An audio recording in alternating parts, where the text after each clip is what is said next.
I am back from hiatus, and to celebrate that, we're having a double feature on this episode today, baby.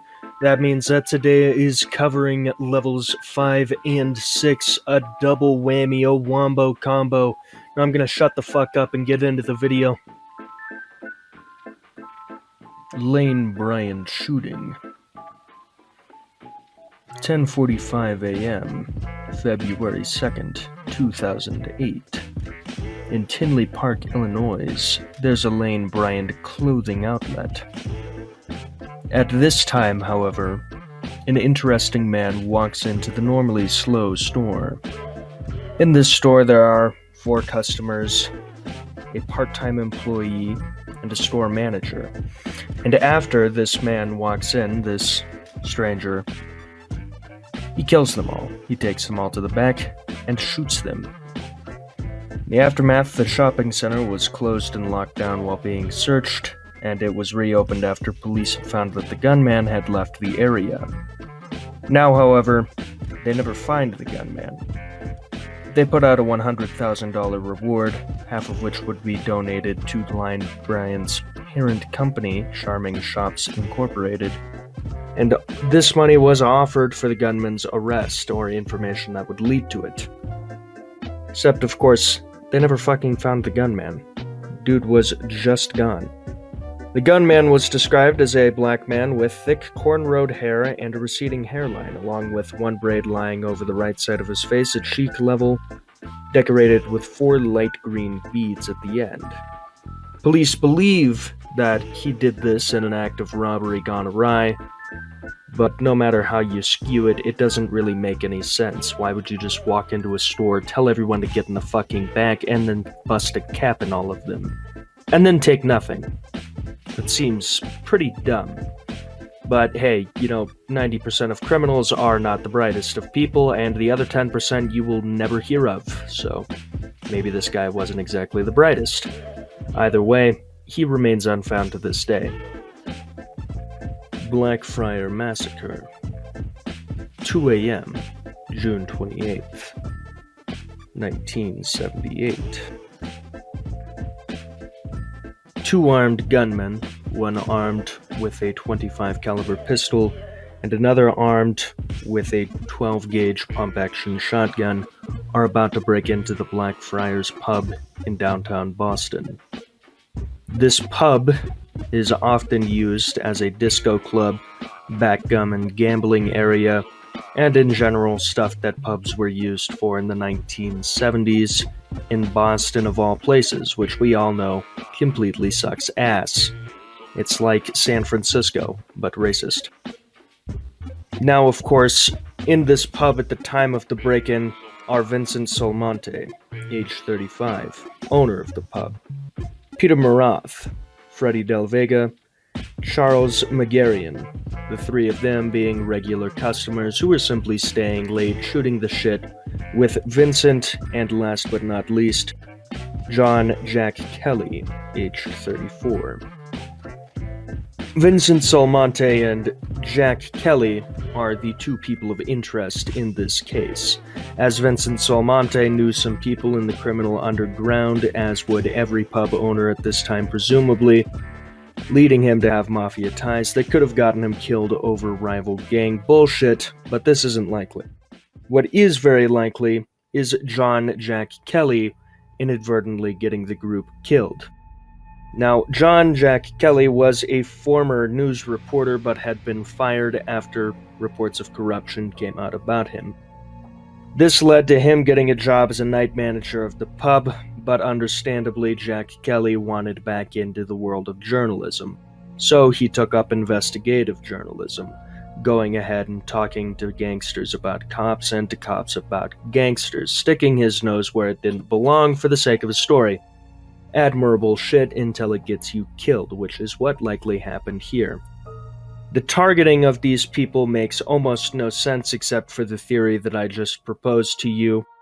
And of course, there were no people ever convicted. There were people charged, but there was not enough evidence, and as much as the authorities wanted to scrutinize their micro-penises, they simply could never find enough to charge anyone.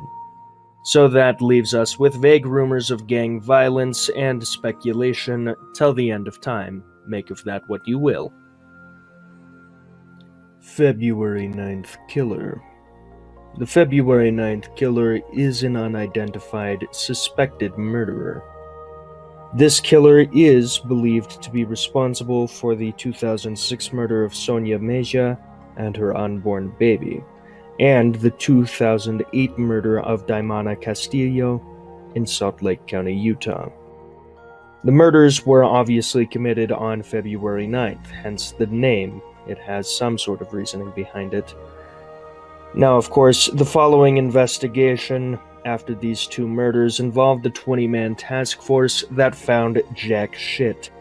They described the perpetrator of the crimes as a Hispanic male in his late teens or early 20s, and then in 2011 it was classified as a cold case because there was no new leads, no new kills, and no new ways to find the son of a bitch who did this. And to this day, this remains relatively unsolved. Now here's an unfun fact for you if you don't watch the unfun fact YouTube shorts that I put out. There are at any given time, I believe, 50 to 70 active serial killers in the United States, so who knows, maybe that guy left Utah and now there is a February 9th killer just randomly fucking murdering people on February 9th. I don't know, just watch where your drinks are into February 9th, and make sure that you don't go home or take any strange men home, because that never ends well. The Frog Boys. In Daegu, South Korea, on March 26, 1991, 5 boys between the age of 9 and 13 were out of school on public holiday, and had used this time to search for salamander eggs in a nearby park. The 5 boys were Woo Chial-won, Jo Ho-yeon, Kim Young-yu, Park Chan-in, and Kim Jon-sik.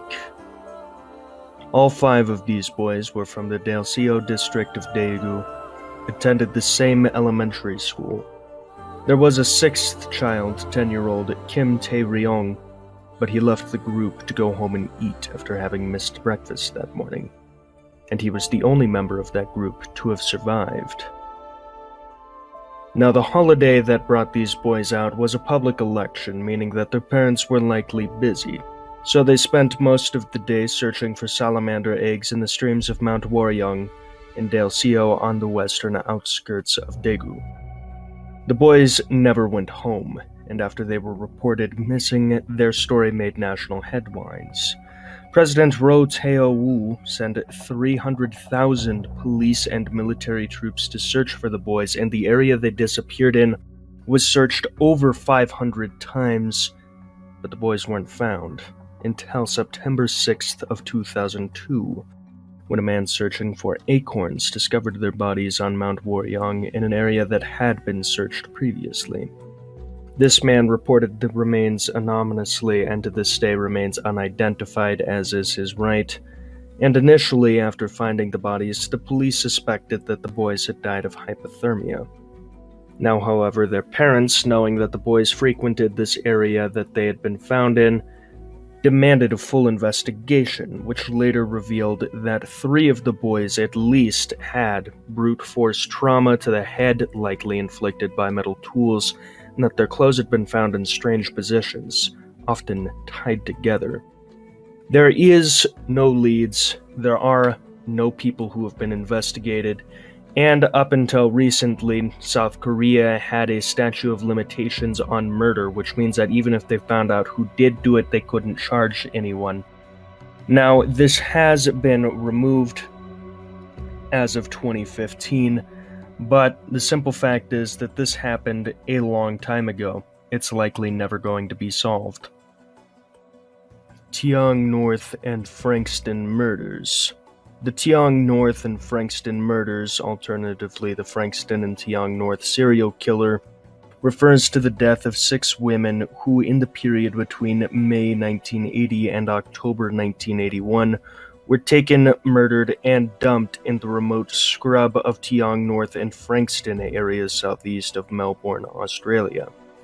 Later, the suburb of Frankston would come to national attention over serial killings also in the area, which would lead to increased rewards offered for each of the cold cases. Now, with the Frankston murders, the first known victim, Allison Rook, aged 59, disappeared on the 30th of May 1980 after experiencing trouble with her car. On Friday, 9th October 1981, Frankston North resident Joy Summers, 55, was heading out for a weekly shopping trip and was waiting on a bus on the Frankston-Dandidong Road around 1:20 p.m. when she also vanished.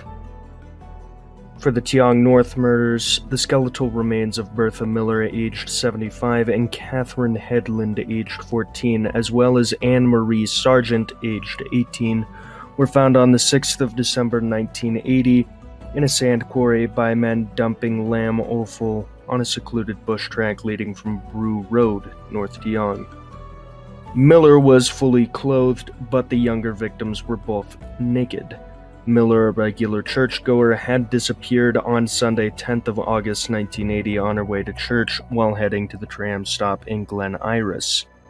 Now, all of these people having died and later been found obviously had an MO, which was older women and younger prey.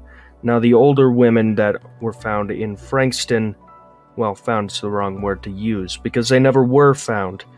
Their bodies were just gone. They simply disappeared. The reason that these cases are thought to be connected is, again, the elderly women thing, preying on old women on the side of the road. Now, however, why the investigation decided to include the younger women is beyond me, besides the fact that they were found in the same area.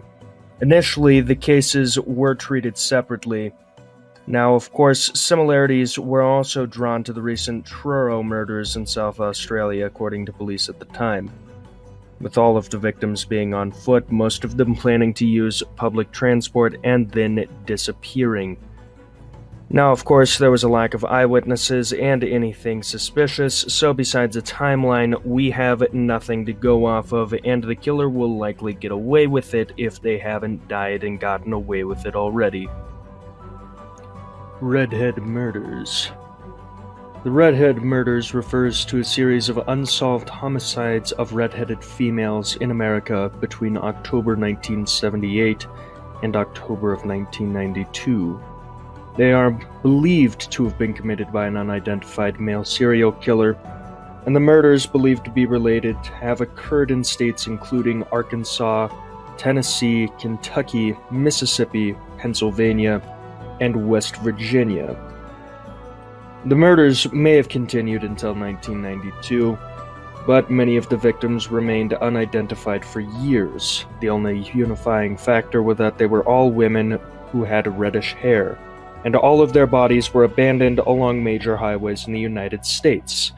The women at the time of their death were likely hitchhiking or sex workers who had been killed, and all of the confirmed victims were estranged from their families, at least, and outright disowned in the case of the unidentified women. The first of the victims is Lisa Nichols. On September 16, 1984, her body was found and later identified. She also used the last name of Jarvis, but she was found alongside Interstate 40 near West Memphis, Arkansas.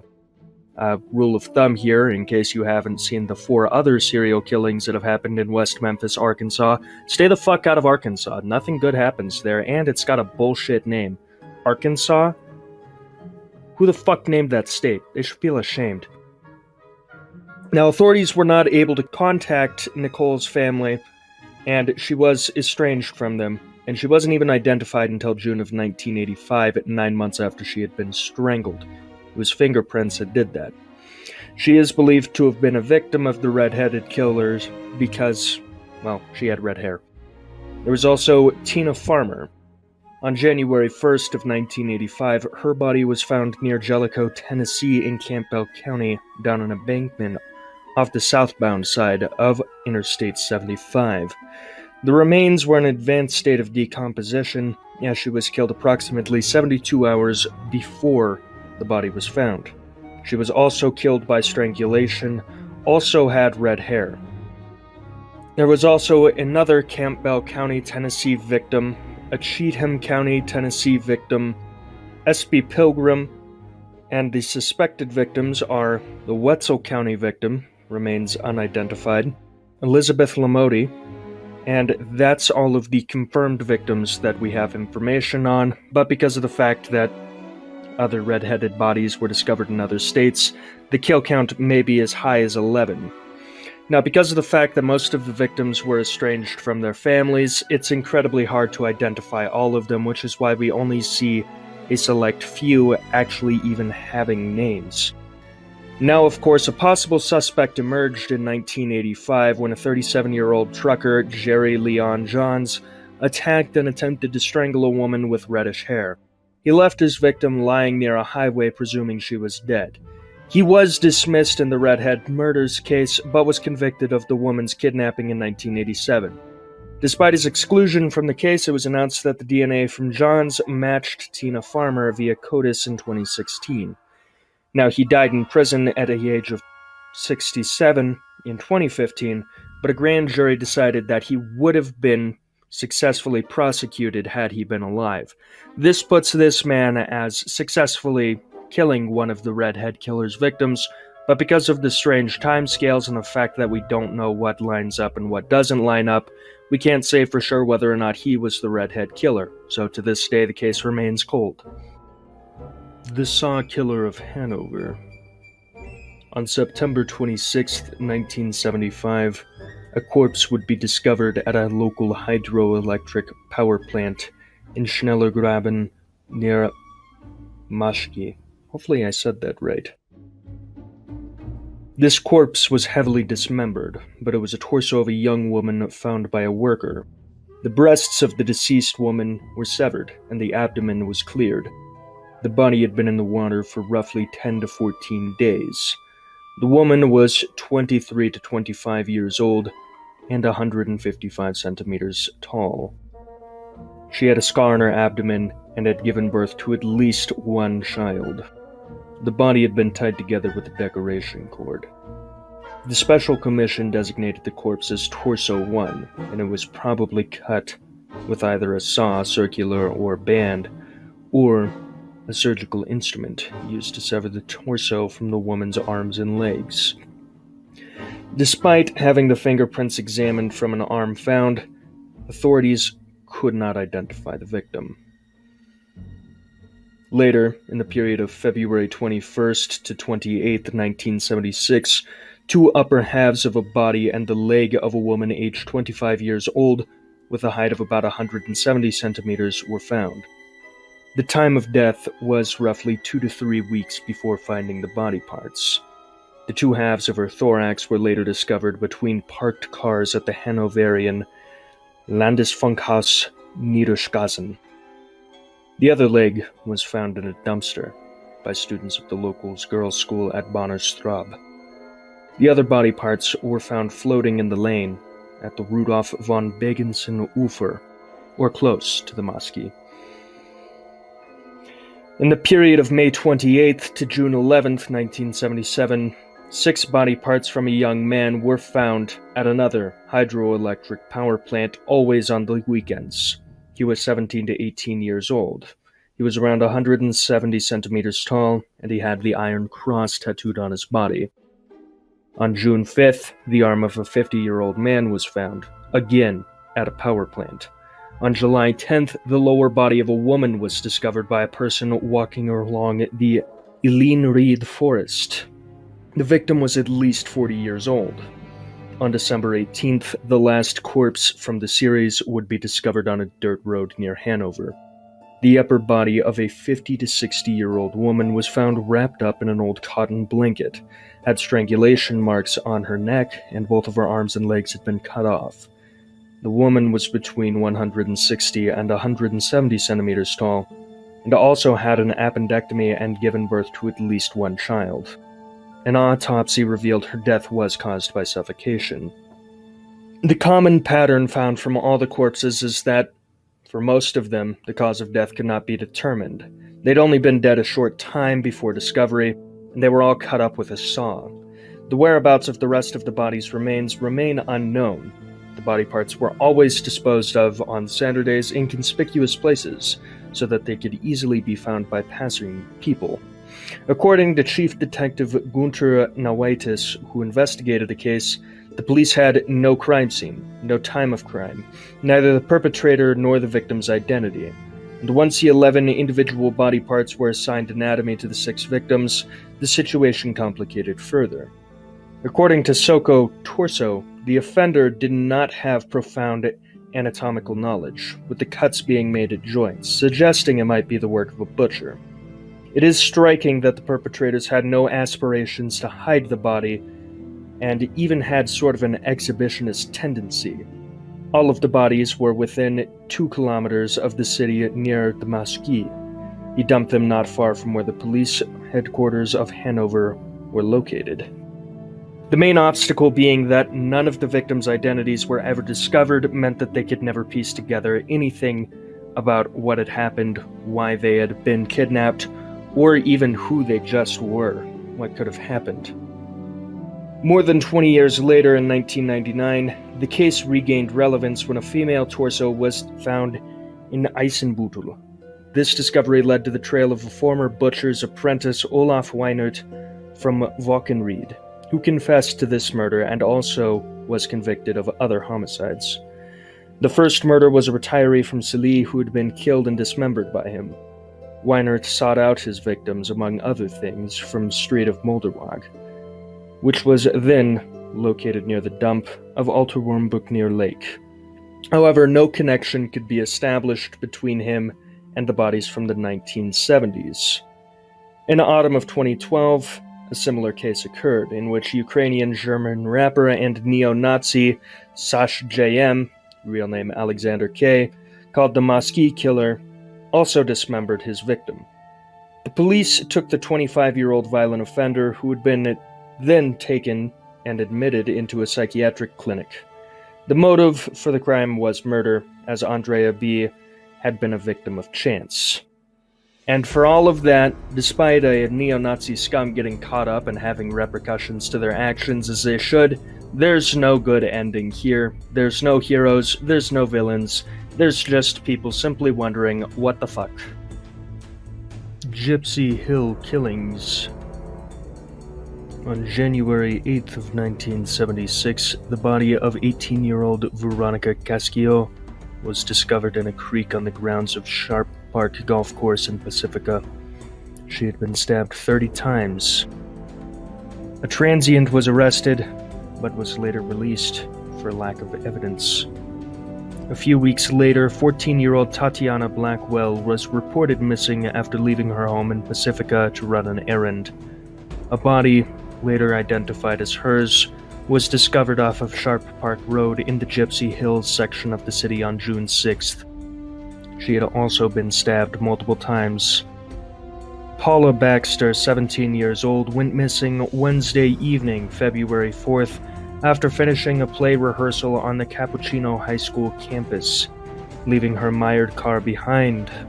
Her nude body was found on February 6th in Millbrae, behind the Church of Jesus Christ of Latter-day Saints on Ludman Lane. She had been stabbed 4 times, sexually assaulted, and hit on the head with a piece of concrete. Her killing was forensically linked to Casquillo's. On April 1st, 19-year-old Denise Lamp of Broadmoor was found dead after a search in the parking lot of Saramonte Center. She had been stabbed 20 times. Carol Booth, 26, was reported missing by her husband on March 15th and was discovered in a shallow grave near Colma Creek on Grand Avenue in San Francisco on May 6th. These are all of the confirmed Gypsy Hill killings. They happened in San Mateo, California, or somewhere near there. The killer became known in the media as the San Mateo Slasher. It was later proven that there was at least 2 different perpetrators, but besides that, the case remains relatively unsolved. The investigation connected some of the homicides to each other, as all of the slain women were young brunettes and most had experienced car trouble prior to being murdered. All of the bodies were found in wooded areas, but a lack of witnesses and forensic evidence stalled the investigation heavily. In March 2014, the FBI established a task force to re-examine the murders, after new DNA evidence cast doubt on the conviction of Kathy Woods, now 64, for Mitchell's murder. The DNA taken from a cigarette butt found at the Mitchell crime scene matched DNA taken from semen found at related crimes in San Mateo, California. This DNA was that of a man, therefore this would exonerate Miss Woods.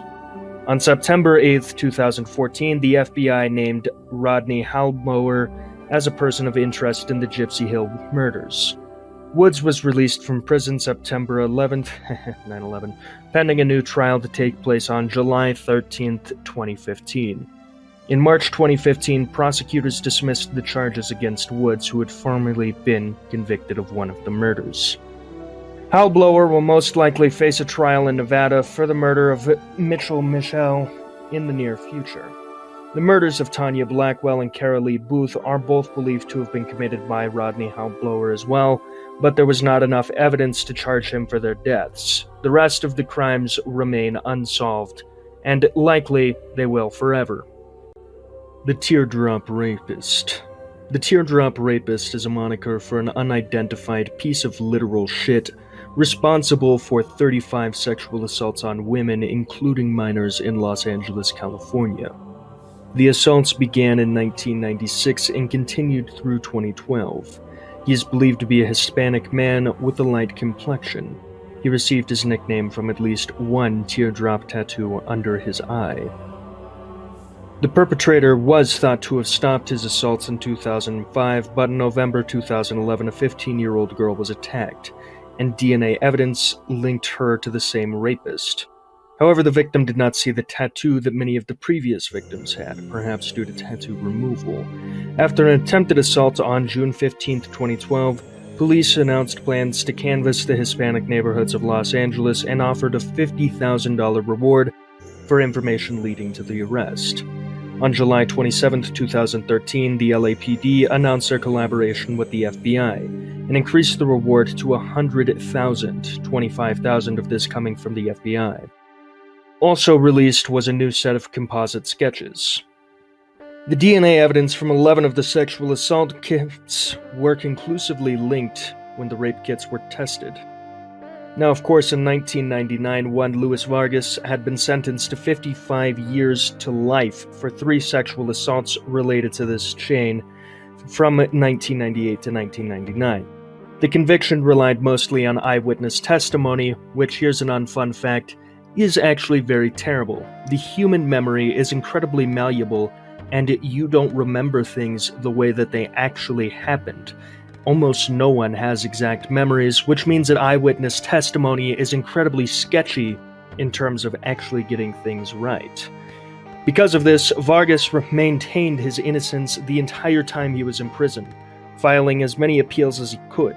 When the appeals went nowhere, Vargas contacted the California Innocence Project, and this Innocence Project requested that the evidence from the first victim who was allegedly attacked by Vargas be tested for DNA.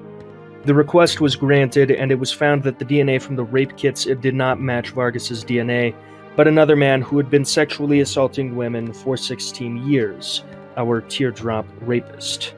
Vargas was exonerated of the crimes in 2015 and given $800,086 and $760 in state compensation.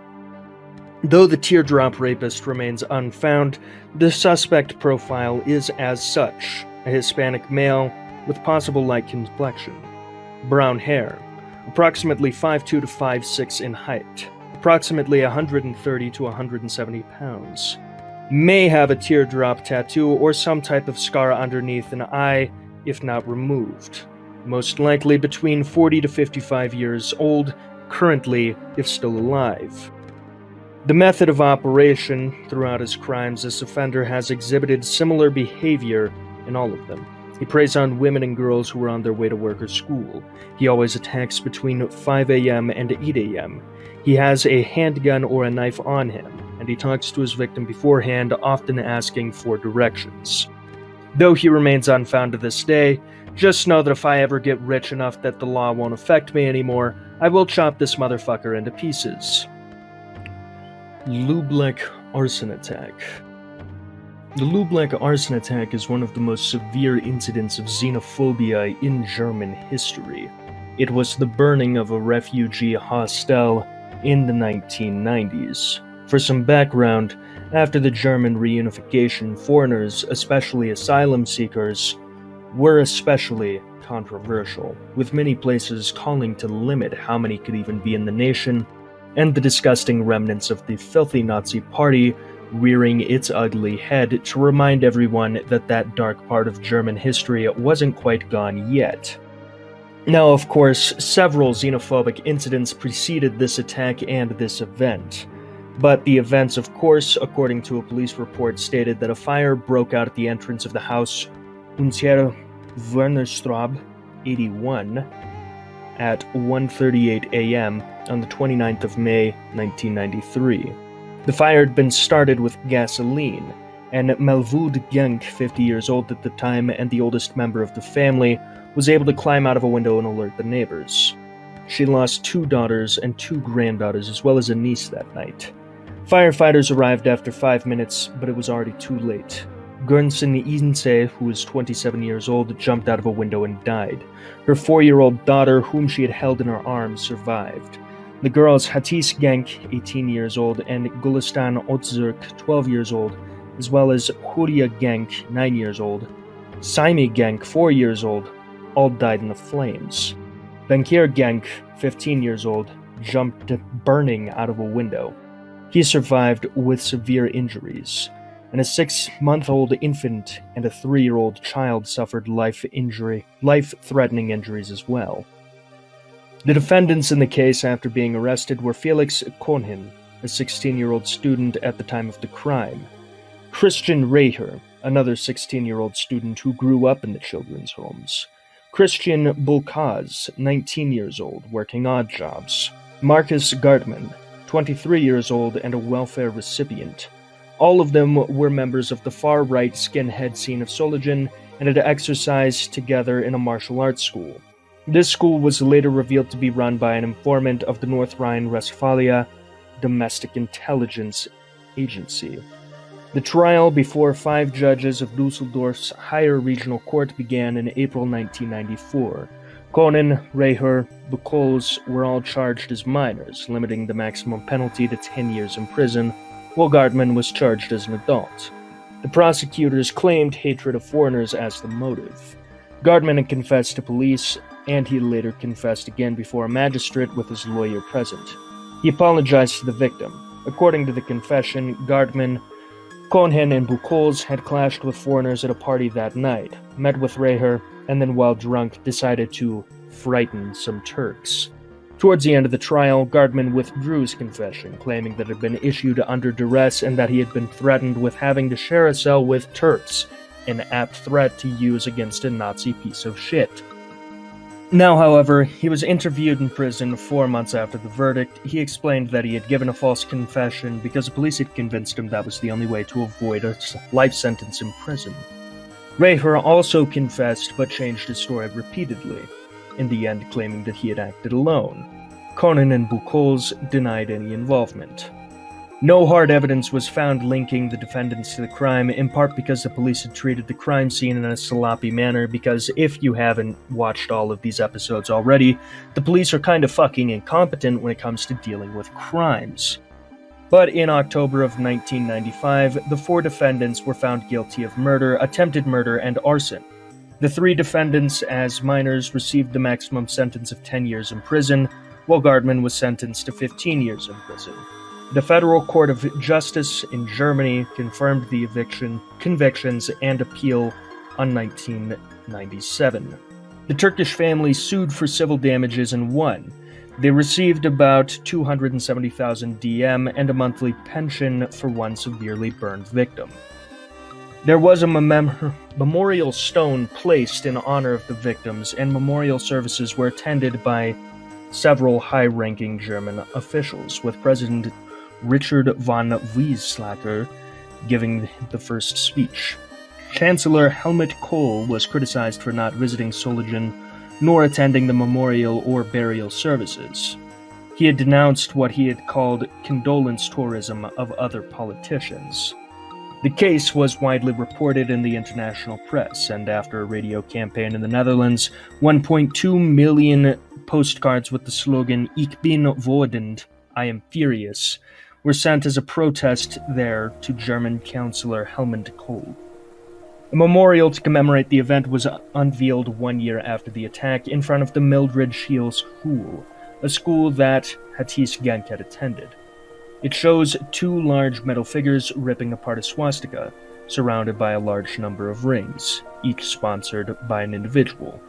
Initially, the city had agreed on a monument in the very center of the city, but then reneged, citing concerns that a social peace might be jeopardized.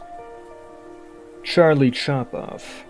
On March 9th of 1972, 8-year-old Douglas Owens was found dead, stabbed 38 times. His dick had been cut, but not severed from his body. On April 20th, another black youth was repeatedly stabbed. His cock was chopped off and severed from his body, although he did survive his injuries. On October 23rd, 9-year-old Wendell Hubbard was stabbed to death in the roof of an Eastern Harlem tenant block. His penis had also been severed from his body. On March 7th, 1973, 9-year-old Puerto Rican child named Luis Ortiz was stabbed 38 times and likewise cock chopped off. Finally, on August 17, 1973, 8-year-old Stephen Cropper was repeatedly slashed with a razor on the roof of a tenement block. He bled to death from an injury in his arm, although his dick was left untouched. After the botched abduction of a Puerto Rican boy on May 15, 1974, Erno Soto was arrested by the police.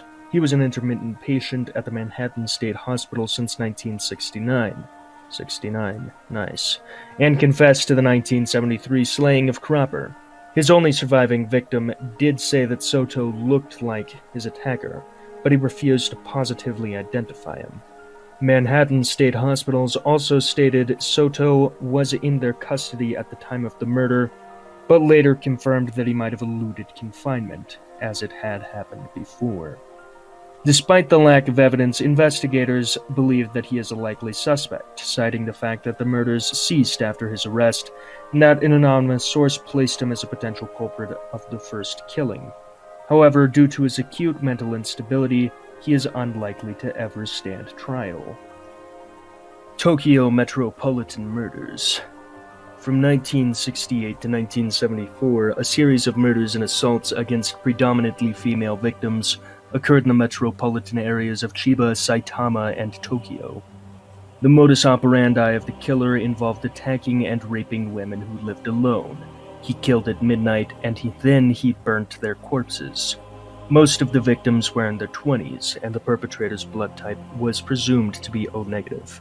In total, 9 such cases were attributed to the Tokyo Metropolitan serial killer, and 2 others were loosely related.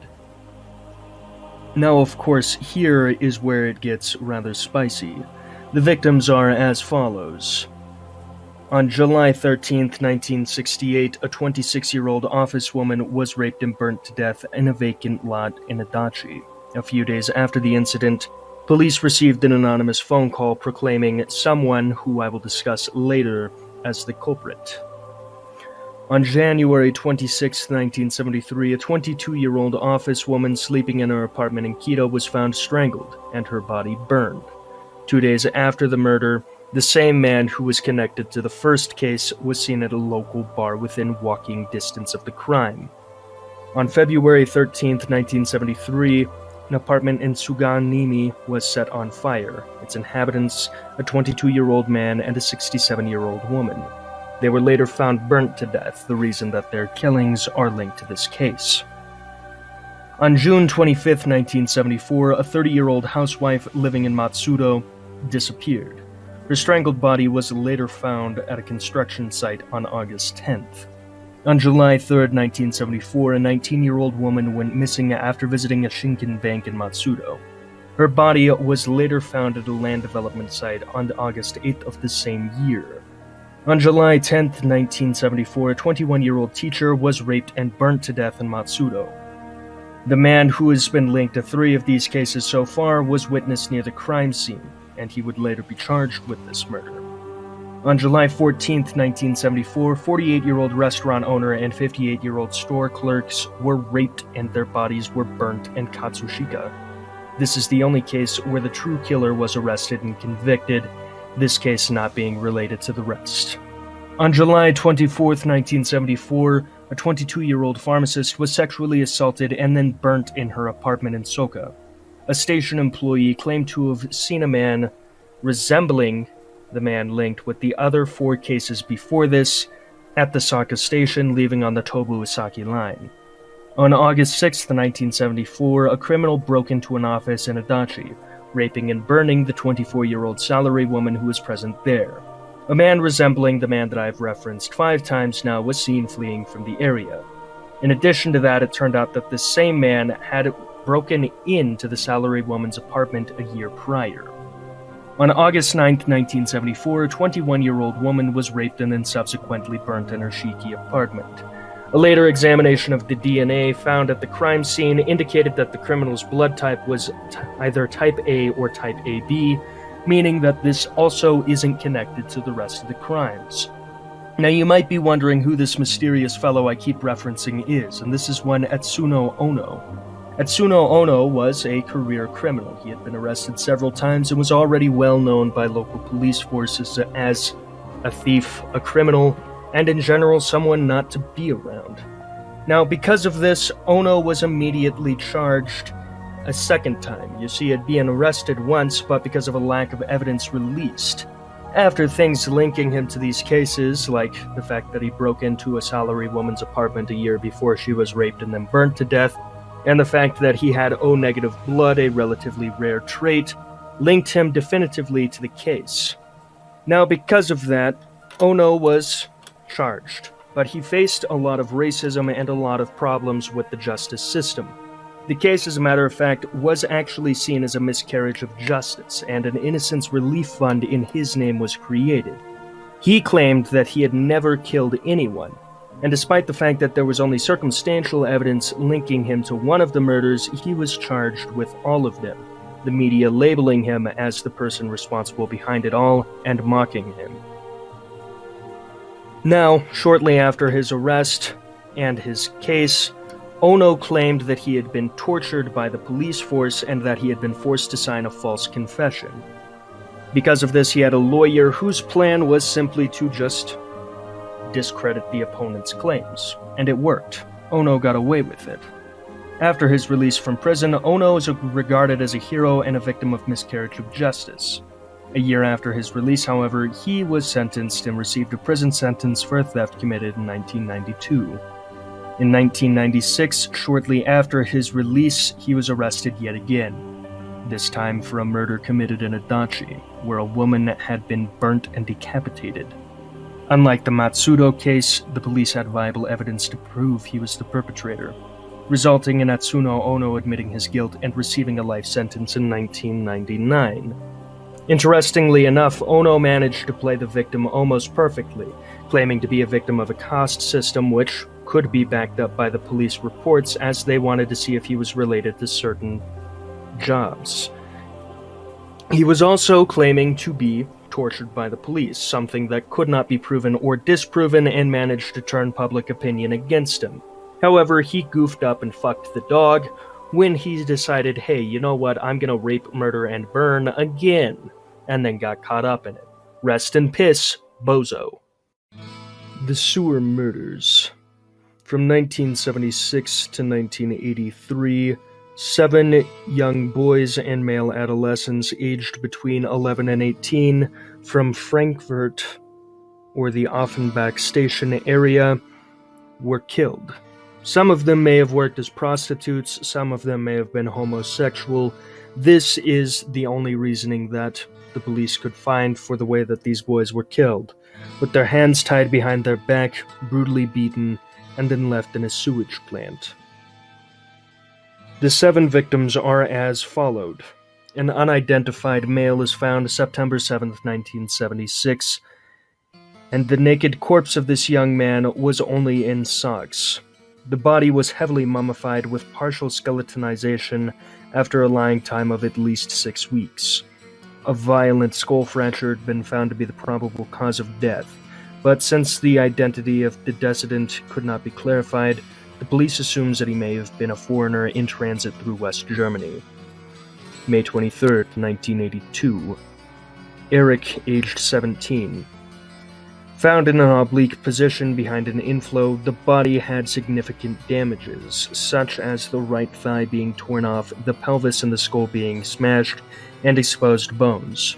According to the autopsy report, the corpse was in an advanced state of decomposition with extensive adipocere growth. He was probably lying there for over 6 months, and the cause of death could no longer be determined. September 19th, 1982. Burned Michael, 17 to 18 years old. The collecting rake of a sewage plant was blocked by a clothed body. Michael was probably still alive when he was thrown into the manhole that led him there, and most likely drowned. Identification of the almost unrecognizable corpse was extremely difficult, but the young man was around 17 years old and was characterized by his clear overbite. He also worked as a prostitute in Frankfurt. July 2nd, 1983. Marcus Hildenbrandt, 17 years old. A tattooed body was discovered in the sump of the Dreek Buschlag sewage plant. According to the Offenbach police, the decedent was washed ashore by a sewage pipe. His hands were handcuffed, but there were no externally visible injuries. The tattoos on upper arms showed off several motifs and the word fuck. Hildenbrandt came from Hanau and had been involved in Frankfurt heroin scene since 1981. Hildenbrandt, who had spent much of his youth in congregate care, was in apprenticeship and lived a restless life in Frankfurt. He is said to have occasionally prostituted, and he was last seen in January 1983, accompanied by 3 men, and allegedly claimed to be traveling to Saarbrücken. September 9th, 1983. Fuad Rahu, 14 years old, was discovered. This 14-year-old Moroccan boy was found in the Niederrad sewage treatment plant. At first it was presumed that Rahau had drowned, accidentally, or inhaled marsh gases. Only later that it became clear that he must have been murdered. Rahau had been reported missing since September 1st of 1983 by his parents. October 11th. Oliver Tupikas, 11 years. The youngest victim, also found in Nierdad's sewage treatment plant, probably pushed down a manhole after being murdered. Traces of leg cuffs were found on the body. Oliver had run away from home and was not seen alive since. June 21st, 1989. Daniel Schaub, 14 years old. Bones and pieces of clothing from presumably the last victim were found in a tributary of the Offenbach-Rosenhau drainage system. The teenager had been missing since 1983. Criminal psychologist Rudolf Egg suggested that the suspect might be a single person at the age of 50 without family ties or friends. It's possible that the culprit himself had been a victim of sexual abuse and therefore may have developed a disturbed relationship with his own homosexuality or with other same-sex people. His inclinations apparently include sadistic bondage. The suspect likely moved from Gießen to Frankfurt at the end of the 1970s and lived out his fetishes in the local milieu. He's been familiar with the area and was also highly mobile. The fact that he threw his victims into sewage after violating is probably a hint of deep-rooted hatred. And the modus operandi of this murder is as follows. The first murder is believed to have happened at the site of the body's discovery. Only when he resumed killing, the suspect figured out throwing a dead or dying victim down the sewers was an effective way to get rid of them. The quick disposal of the bodies allowed him to carry out his murders even within densely populated Frankfurt area without a risk of being caught. The victims were tied up, then the killer abused them and disposed of them like garbage. For weeks or even months, the bodies in the sewers began to decompose. The dead usually remained undetected in the sewer system for a long time until they were eventually flushed into the sewage treatment plants, where they often blocked the screw pumps to separate solid particles. The advanced decomposition of the bodies has made identification and the clarification of factual current circumstances in the investigation very difficult. The first victim, for instance, was identified 2.5 years after the discovery. Horst Kropp and the AG-229 were entrusted with the investigation of sexually motivated murders of young people. For some time, a 40-year-old storeman from Offenbach, who was mainly convicted of multiple sexual misconducts towards minors and molestation, had been the prime suspect. He was known for enticing homeless teens toward his summer house in Riederwald, where he performed sadistic sex games with them. He is said to have acted very brutally during these, but bribed his victims with money to keep quiet about what he did to them. Investigators found out that the prime suspect and Marcus Hildenbrandt had visited the same gay bars in Frankfurt. However, this was not sufficient enough evidence, as the traces of blood found in the summer house did not match Hildenbrandt's. In the home of the suspect, who had also known two of the other victims alongside Hildenbrandt, police secured a gas pistol, several knives including a butcher knife, and handcuffs. Due to the lack of evidence, however, there were no charges. Sleepy Hollow Killer. No, this isn't some shitty pop culture reference. The Sleepy Hollow Killer is a name of an unidentified South African rapist and serial killer, thought to be responsible for the rapes and murders of at least 13 women, most likely sex workers around the Pietermarkt. Look, I've done pretty good pronunciating these things from now, except for how I pronounced pronunciating. My god, am I having a stroke? Linthari will put where these crimes are right now. It's on the Wikipedia page. Thank you, Linthari. Everyone give Linthari a thanks. Now, in the late 1990s, several women were raped and then strangled in their own panties, and however the fuck you say that city's name, with their bodies later being found near the N3 highway. In 2001, authorities began to inquest into the murders, exhuming 7 of the murdered women's corpses from graves in Mountain Rise and Mapapahomeni, in an attempt to identify them through facial reconstruction. However, the investigation led nowhere, and it closed that same year. There were later 2007 killings. Between February and October of that year, the bodies of 3 black women were found near the N3 highway's vicinity. The first victim was found between the M.L. Sultan High School, the second near Liberty Midlands Mall in June, and the last found in October between Hilton and Peter Brown Drive. Like the 1990s victims, they were raped and strangled with their panties, the only difference being that they were not burned severely after death. Aside from them, bodies bearing the same signature were reportedly discovered from places as far as Bloemfontein and Port Elizabeth.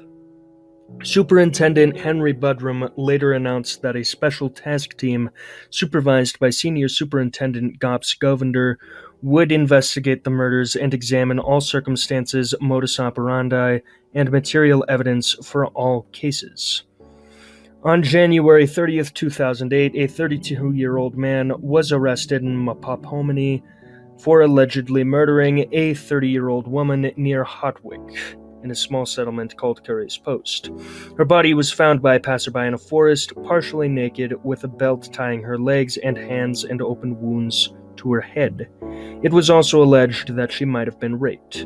When questioned about the case, Superintendent Budrum said he did not believe that this death was linked to the victims of the Sleepy Hollow Killer, and that is the last we have in relation to the case, as it simply fizzles out, as most cases do.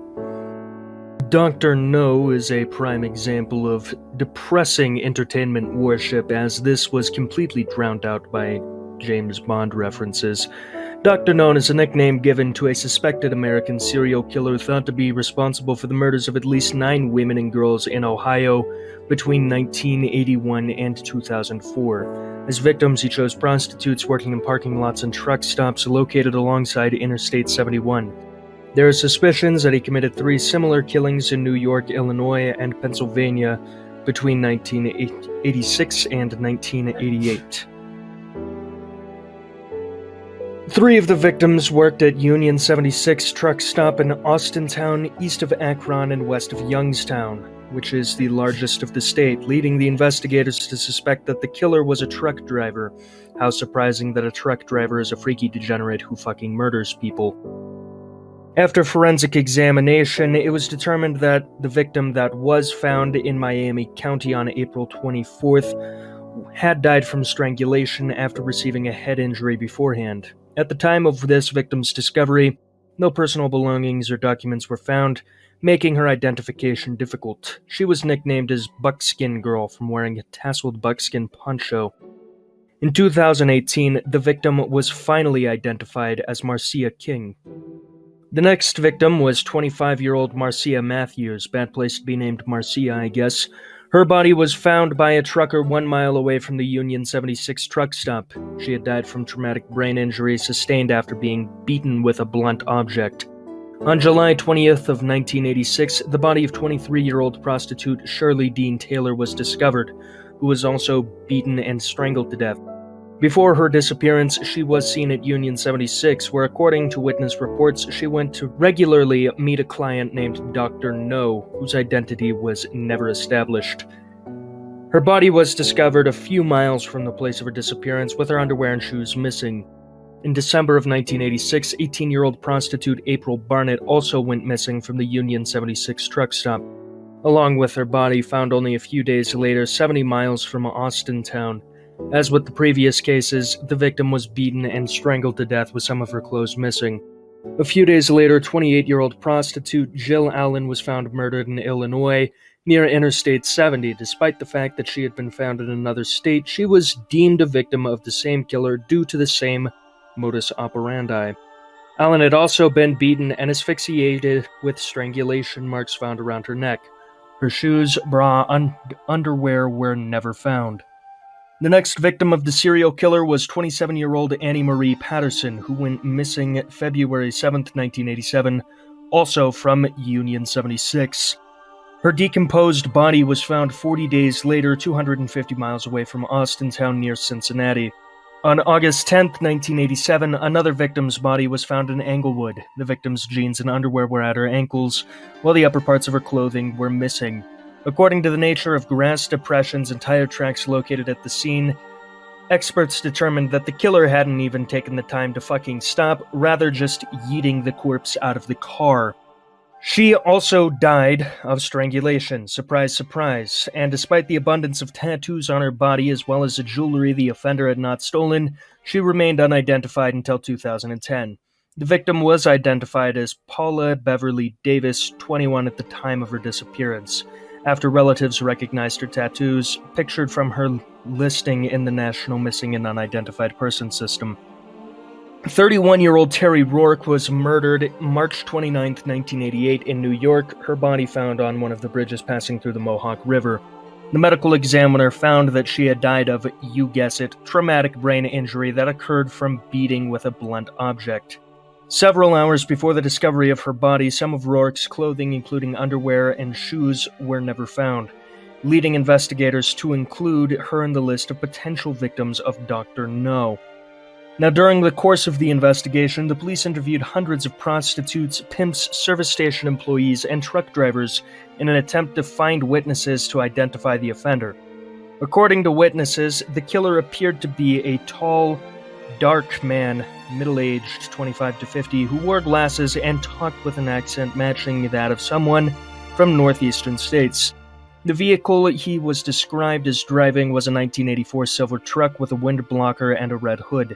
The Ohio State Police Department and volunteers from various civil society programs posted over 4,000 photographs of the victims from an identikit of the offender at 130 truck stops and service stations across the state, and 1,350 truck stops in 9 other states through which interstate motorways where the serial killer would ride through were located. There was a $10,000 reward for information about him, and as a result, 5 people were detained who at different times were nicknamed Dr. No. But subsequently, no charges were filed against any of them, and their names were never disclosed to the public. On most of the corpses, biological traces were discovered that, according to the investigators, came from the perpetrator.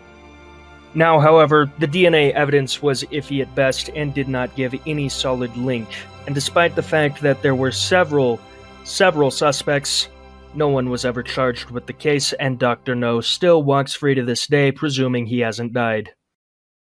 Moore's Ford lynchings. Lynching is a heavy and heated word. Lynching itself refers to the act of killing someone. with mob justice or, in some cases, violence. And in American history, lynching is, of course, referencing the murder of African Americans over racial bullshit.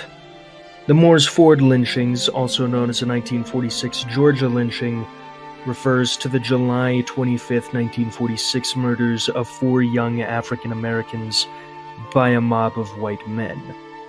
Tradition says that the murders were committed on Moores Ford Bridge in Walton and Oconee counties between Monroe and Watkinsville. The 2 married couples were shot and killed on a nearby dirt road. In the aftermath of World War II, there was considerable social unrest in the United States, especially in the South. African American veterans resented being treated as second-class citizens after returning home and began to press for civil rights, including the ability to vote, but many white supremacists resented them and wanted to re-establish dominance. The number of lynchings of black people rose after the war, with 12 lynched in the Deep South in 1945 alone, and the state's exclusion of most black people from the political system across the South since the turn of the century had been maintained through a variety of bullshit devices, despite several challenges that reached the U.S. Supreme Court. In April of 1946, the Supreme Court of the United States ruled that white primaries were unconstitutional, making way for at least some African Americans to vote in Democratic Party primaries that year. In Georgia, some black people prepared to vote in the July primary against the resistance of most whites. This change is believed to have contributed to the lynchings, as related to the continued white effort to intimidate blacks and suppress their votings. In 1946, 3-time former governor of Georgia, Eugene Talmadge, was involved in a difficult battle to win the Democratic primary for nomination as governor in the general election that year. At the time, whites in the South voted overwhelmingly for Democratic candidates. Winning the Democratic primary was tantamount to winning a general election for an office. Talmadge's campaign was noted for its violent racist rhetoric. He boasted about having assaulted and flogged the black sharecroppers who worked for his family when he was a young man.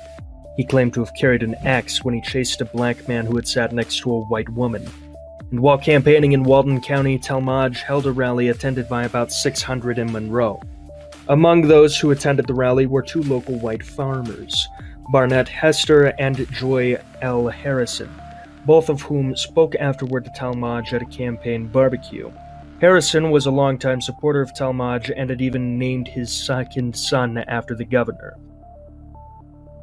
Although Talmadge called his opponent James V. Carmichael, something that will be on screen now from the Wikipedia page because I'm not the one to say the N-word, Carmichael's rally in Monroe a week later attracted a larger crowd. This suggested that many of the white farmers who had voted for Talmadge as governor in the 3 previous elections were beginning to tire of him. Now, you may be wondering about my usage of Republican and Democrat. And in this instance, the Republican and Democratic parties actually had a switch of values late into the 20th century. Right around the 1960s is when it was complete, and it was a 60-year-long process. This change of values went from Republicans being what you know as Democrats to Republicans being what you know as Republicans, and Democrats being what you know of Republicans to being what you know of Democrats.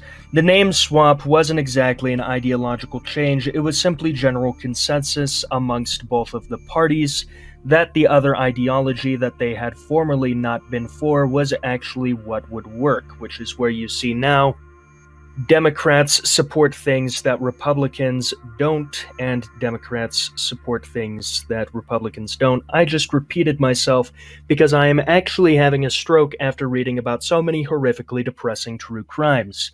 I digress. Let's go in even further.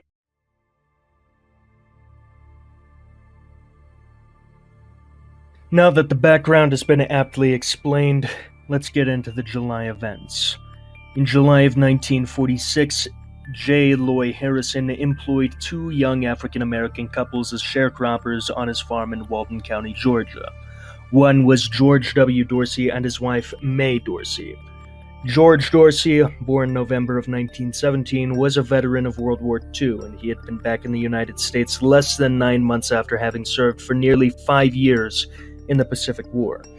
Mae Dorsey was born on September 20th, 1922. The other couple were Roger Malcolm, born March 22nd, 1922, and his wife Dorothy Dorsey Malcolm, born July 25th, 1926. She was 7 months pregnant. On July 11th, Roger Malcolm allegedly stabbed Barnett Hester, a white man with a dumbass name. Malcolm was arrested and held in the county jail in Monroe, the Wadden County seat. Now in 2007, years after the incident, the Associated Press reported revelations about former Governor Eugene Talmadge, based on 3,725 pages of FBI material related to its 1946 investigation of the Moores Ford lynching. Talmadge returned to Monroe on July 12th, conveniently a day after the stabbing of Barnett Hester. This was 5 days before the Democratic gubernatorial primary on July 17th, and he was seeking rural votes. According to the county unit system, he could win the primary if he won enough counties, even if his popular vote was not the highest. A dumbass bullshit system that sounds awfully familiar with the Electoral College. Newsflash, people. Land does not equal people, and dirt does not have the same sentience nor rights as a human being. But I digress. The FBI's investigation later that year reported a witness saying Talmadge was seen talking to George Hester, the brother of Barnett Hester, in front of the Walton County Courthouse in Monroe. Talmadge reportedly offered immunity to anyone taking care of the Negro. He hoped the Hester family would use their influence to help him win Walton County and the imminent Democratic primary for governor. Talmadge needed to win enough rural counties in Georgia to offset the popularity of his opponent Carmichael in urban areas with higher numbers of residents. This leads us to July 25th. Harrison drove Malcolm's wife Dorothy and the Dorseys to Monroe, where he personally posted the $600 bail for Roger Malcolm to be freed. At the time, Hester was still hospitalized from his stab wounds. Harrison drove with the two couples back to his farm at 5:30 p.m. that day. He was forced to stop his car near the Moores Ford Bridge between Monroe and Watkinsville, where the road was blocked by a gang of 15 to 20 armed white men. According to Harrison, a big man who dressed mighty proud in a double-breasted brown suit was giving the orders. He pointed to Roger and Malcolm and said, "We want that racial slur." He then pointed to George Dorsey, my racial slur, and said, "We want you too, Charlie." I said, "His name ain't Charlie, he's George." Someone said, "Keep your damned big mouth shut. This ain't your party." Now, in case it isn't painfully obvious that these idiots are fucking lethal and also idiots, it's pretty obvious.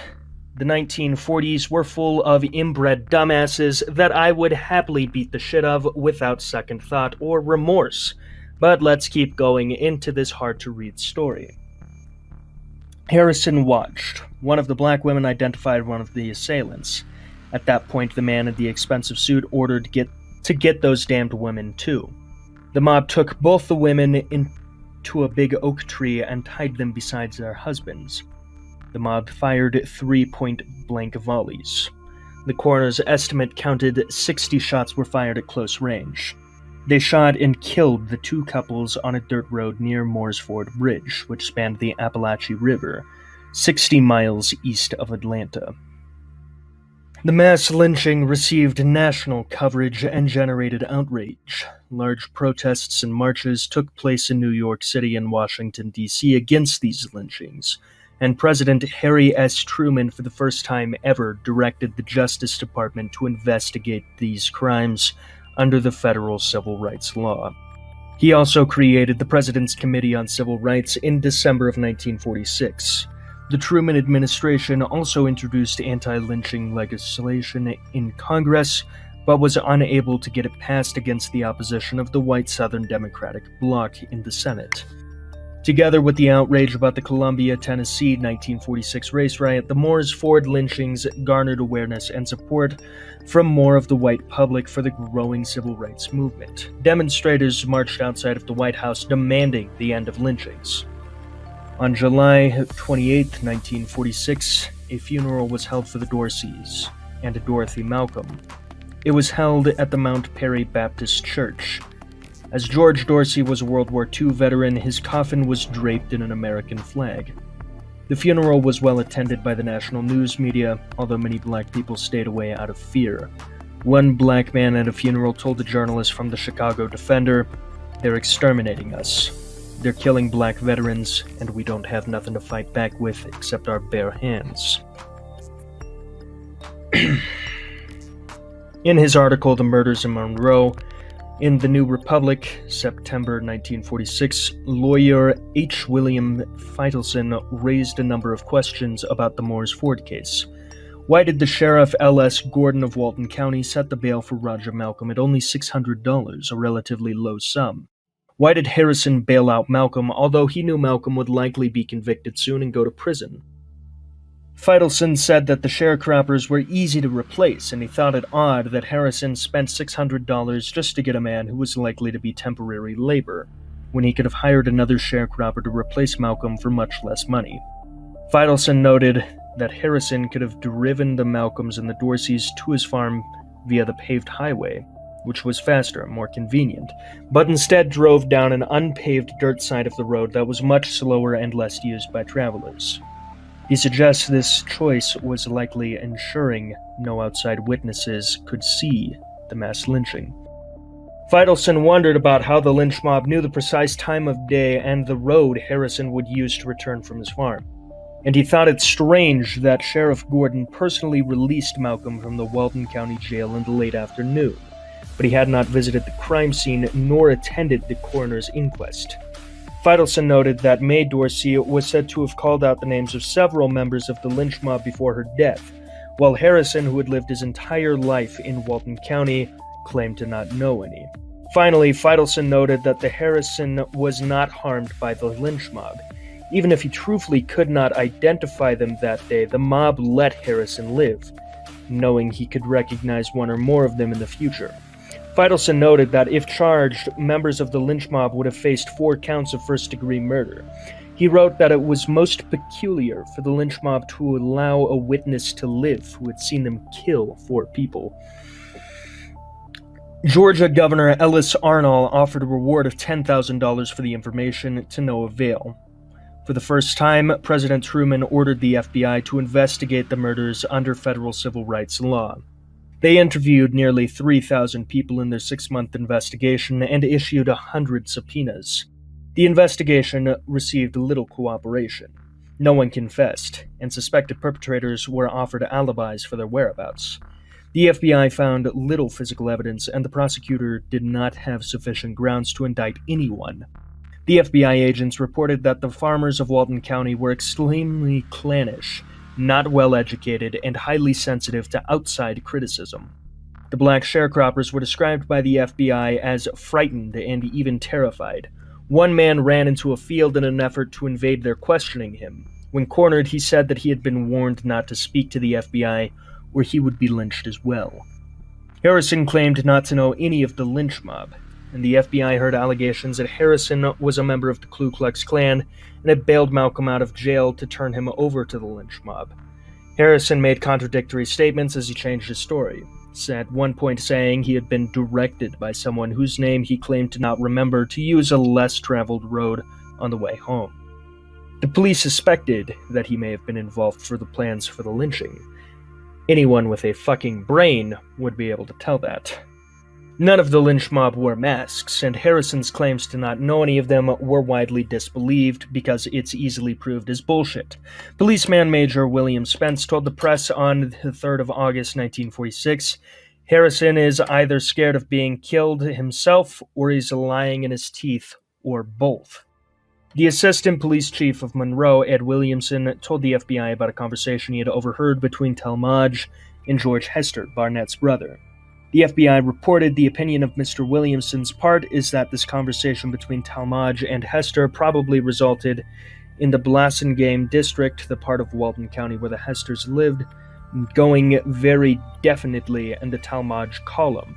The FBI agent investigating the lynching characterized the allegation about Talmadge as that he had led the lynch, but it was unbelievable.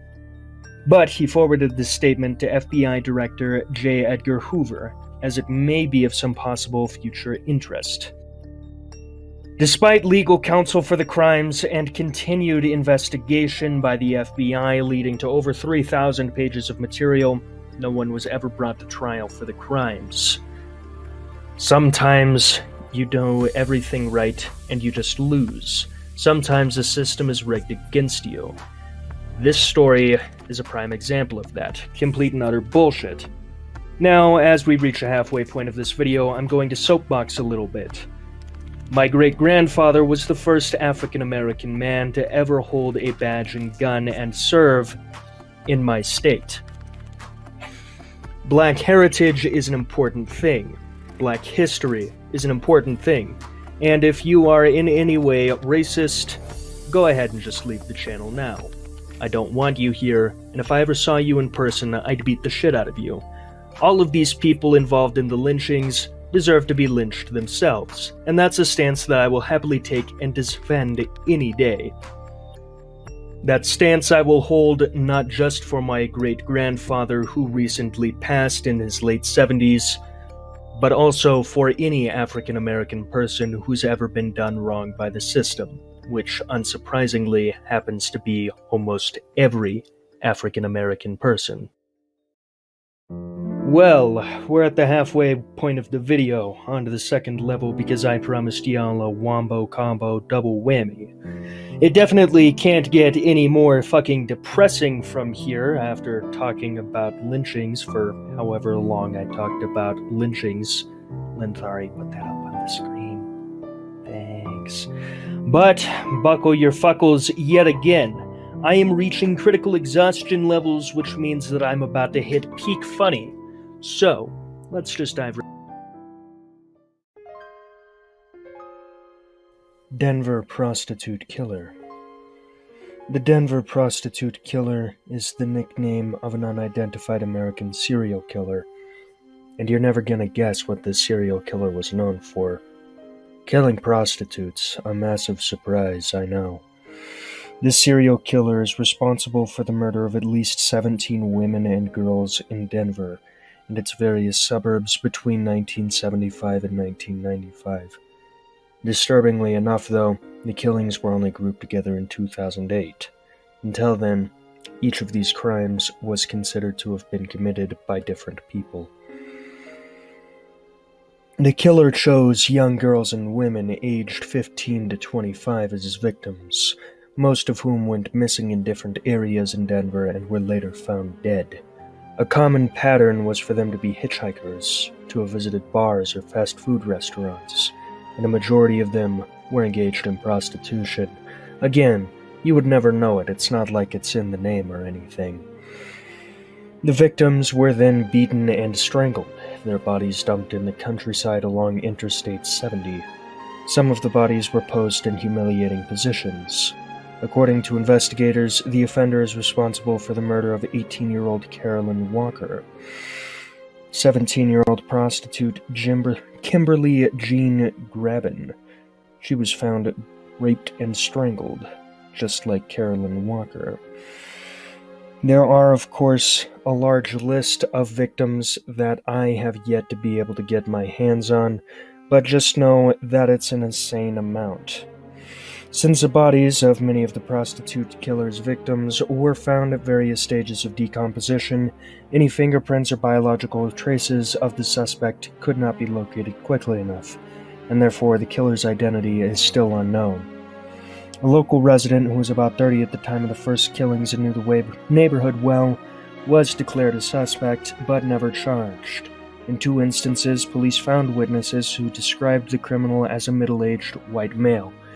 This doesn't narrow it down any, as this is 60% of the United fucking States. In 2005, based upon results from DNA profiling, 52-year-old Billy Edwin Reed was arrested and charged with the 1989 murders of Linnell Williams and Lisa Kelly. Reed was convicted and sentenced to life imprisonment. He is suspected of committing several more murders, including some committed by the Denver prostitute killer, but because of the fact that there's no evidence incriminating him, he's not charged with it, and he remains just a sick fuck, not a sick prostitute-killing fuck. Another possible suspect is Vincent Groves, a man linked to several murders in Denver almost 2 decades after his death. Really convenient time to locate who might have done it, Denver Police Department. Fantastic job. But according to the Denver Police Department, Groves could have been responsible for more than 20 murders of young girls and women in the area around the same time frame when the prostitute killer was active. To this day, the prostitute killer remains unfound, and considering the fact that the 90s was over 30 years ago, he's not going to be found anytime soon. The Wednesday Strangler. Between 1975 and 1989, 7 murders occurred in a 20-kilometer radius of the Saga Prefecture in the towns of Kigata, Shiroshi, Kitashigeasu, and Takeo. All of them had the following characteristics. In 6 of the 7 cases, the victims disappeared on a Wednesday. They disappeared during the evening or night hours. 5 of the deaths were due to strangulation. The remaining 2 bodies were skeletonized, so the cause of death couldn't be ascertained. In the 4th case, the statute of limitations expired, because of which the investigating agency couldn't prosecute the criminal they believed responsible. The remaining 3 were indicted, but were acquitted during the trial. And all 7 of the murders remain technically unsolved.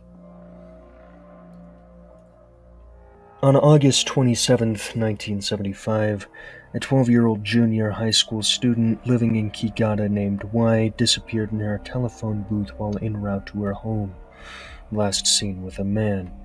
She was found dead on June 27, 1980, in one of the toilet stalls next to the elementary school pool in Shiroshi. On April 12, 1980, a 20-year-old living in the town of Shiroshi, identified as H, disappeared in the same circumstances as a previous victim. About 2 months later, she was found dead in an elementary school toilet in the town. This is the only murder of the case to have not occurred on a Wednesday. Instead, it was on a Sunday. On October 7, 1981, a 27-year-old factory employee living in Shiroshi disappeared. On October 21st, her strangled body was found in a vacant lot in Nakabaro. On February 17, 1982, an 11-year-old 5th grader named A was strangled to death in Kigata while walking home to school. On July 8, 1887, a 48-year-old restaurant employee in Takeo disappeared mysteriously. She was found dead on January 27, 1989, beneath a cliff at Kigata Otoge. The following 2 bodies were found in the same location and are collectively known as the Kitagata Affair. On December 7, 1988, 50-year-old housewife named N disappeared from Kitagata. On January 25, 1989, 37-year-old office worker based in Kitamachi named Y also disappeared. Around 5 p.m. on January 27, 1989, a couple driving near a mountain forest in Kishima District found 3 female bodies dropped beneath a cliff and reported it to the police. The victims were identified as employee H, housewife N, and office worker Y.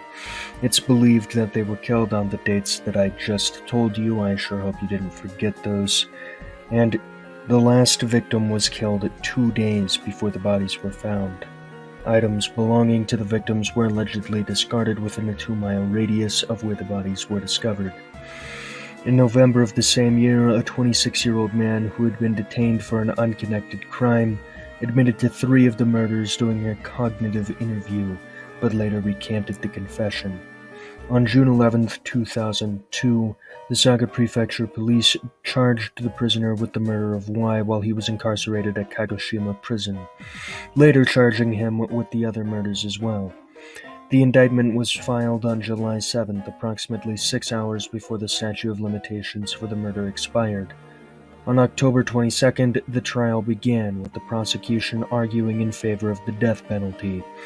On April 10, 2005, the Saga District Court cited lack of conclusive evidence and coercion by the interrogating officers for the reasoning to find the defendant innocent of all charges.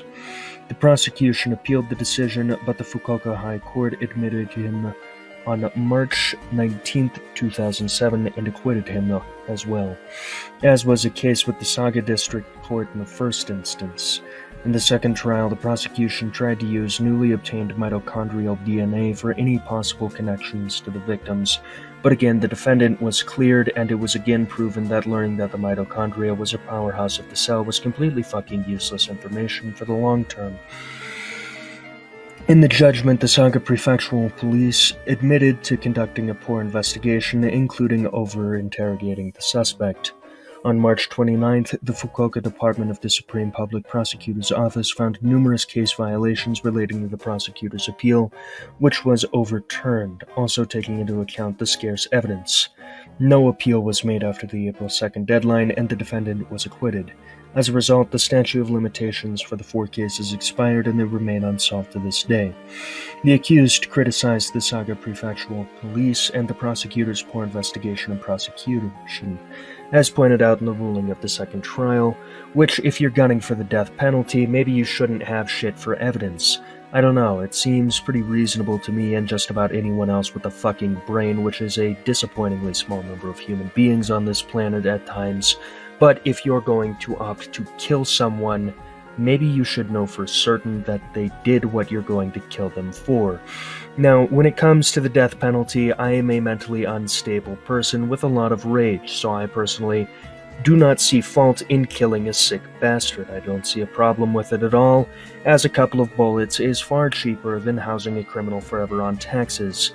But again, the problem with the death penalty is that justice systems around the world are complete shit and don't know what the fuck they're doing. So that's been me standing on a soapbox for like 45 seconds. The Family Murders. The Family Murders is a name given to a series of 5 murders speculated to have been committed by a loosely connected group of individuals who came to be known as the Family despite lacking familial bonds. This group was believed to be involved in the kidnapping and sexual abuse of a number of teenage boys and young men, as well as the torture and murder of 5 young men aged between 14 and 25 in Adelaide, South Australia, in the 1970s and the 1980s. The name of the group stems from a one-off comment given in a 60 Minutes interview, claiming the police were taking action to break up the happy family responsible for these murders. Out of all of this happy family, though, there's only been one suspect charged. One Bevan Spencer von Einem was sentenced in 1984 to a minimum of 24 years, later extended to a minimum 36-year term for the murder of 15-year-old Richard Kelvin. The other murders in this case, which I'm about to discuss in detail, remain unsolved. The police believe that up to 12 people, several of them high-profile Australians, were involved in the kidnappings. The suspects and their associates were linked mainly by their shared habits of actively having sought out young males for sex, and sometimes drugging and raping their victims. Von Einem was convicted in 1984 of the murder of Kelvin and sentenced to life imprisonment. In 1989, von Einem was charged with the murders of 2 other victims, Barnes and Langley, but the prosecution entered a nolle prosequi, voluntarily discontinued criminal charges, during the trial when a crucial similar fact evidence was deemed inadmissible by the presiding judge. Von Einem was also one of the last people seen alive with a 4th victim, Muir, following his abduction. Apart from von Einem, the 3 other core members are thought to be directly involved in the murders. While DNA testing recommenced in 2008, no further charges have been laid. Suspect 1, an eastern suburbs businessman, is believed to have been with von Einem when Kelvin was abducted. Suspect 2, a former male prostitute and close friend of von Einem, known as Mr. B, and Suspect 3 is an eastern suburbs doctor. A cold case review was opened in March 2008 with a $1 million reward available for anyone who provided information leading to a conviction. The reward carried an offer of immunity to accomplices dependent on their level of involvement. Due to the charges and changes in the Forensic Procedures Act, which later allowed DNA samples to be taken from suspects in major indictable offenses, all the suspects voluntarily submitted to DNA testing. The ongoing investigation was featured in an episode of Crime Stoppers, which went to air on the 2nd of March 2009. The cold case review was completed in November of 2010, with no charges being laid against any of the 3 key suspects. Some authorities also refuse to recognize the term "the family." Not only is it corny and cheesy as fuck, but it states that they have some form of legitimacy, something the police want to inform. These people have no bond, only an association that with time probably no longer exists. Others who have examined the cases, however, argue that there were many more victims. Criminologist Alan Perry of the University of Adelaide has argued that the murders were part of a widespread series of kidnappings and sexual assault of boys that might number several hundred victims in South Australia from 1973 to 1983. The victims are Alan Arthur Barnes, aged 16, murdered in 1979, last seen hitchhiking.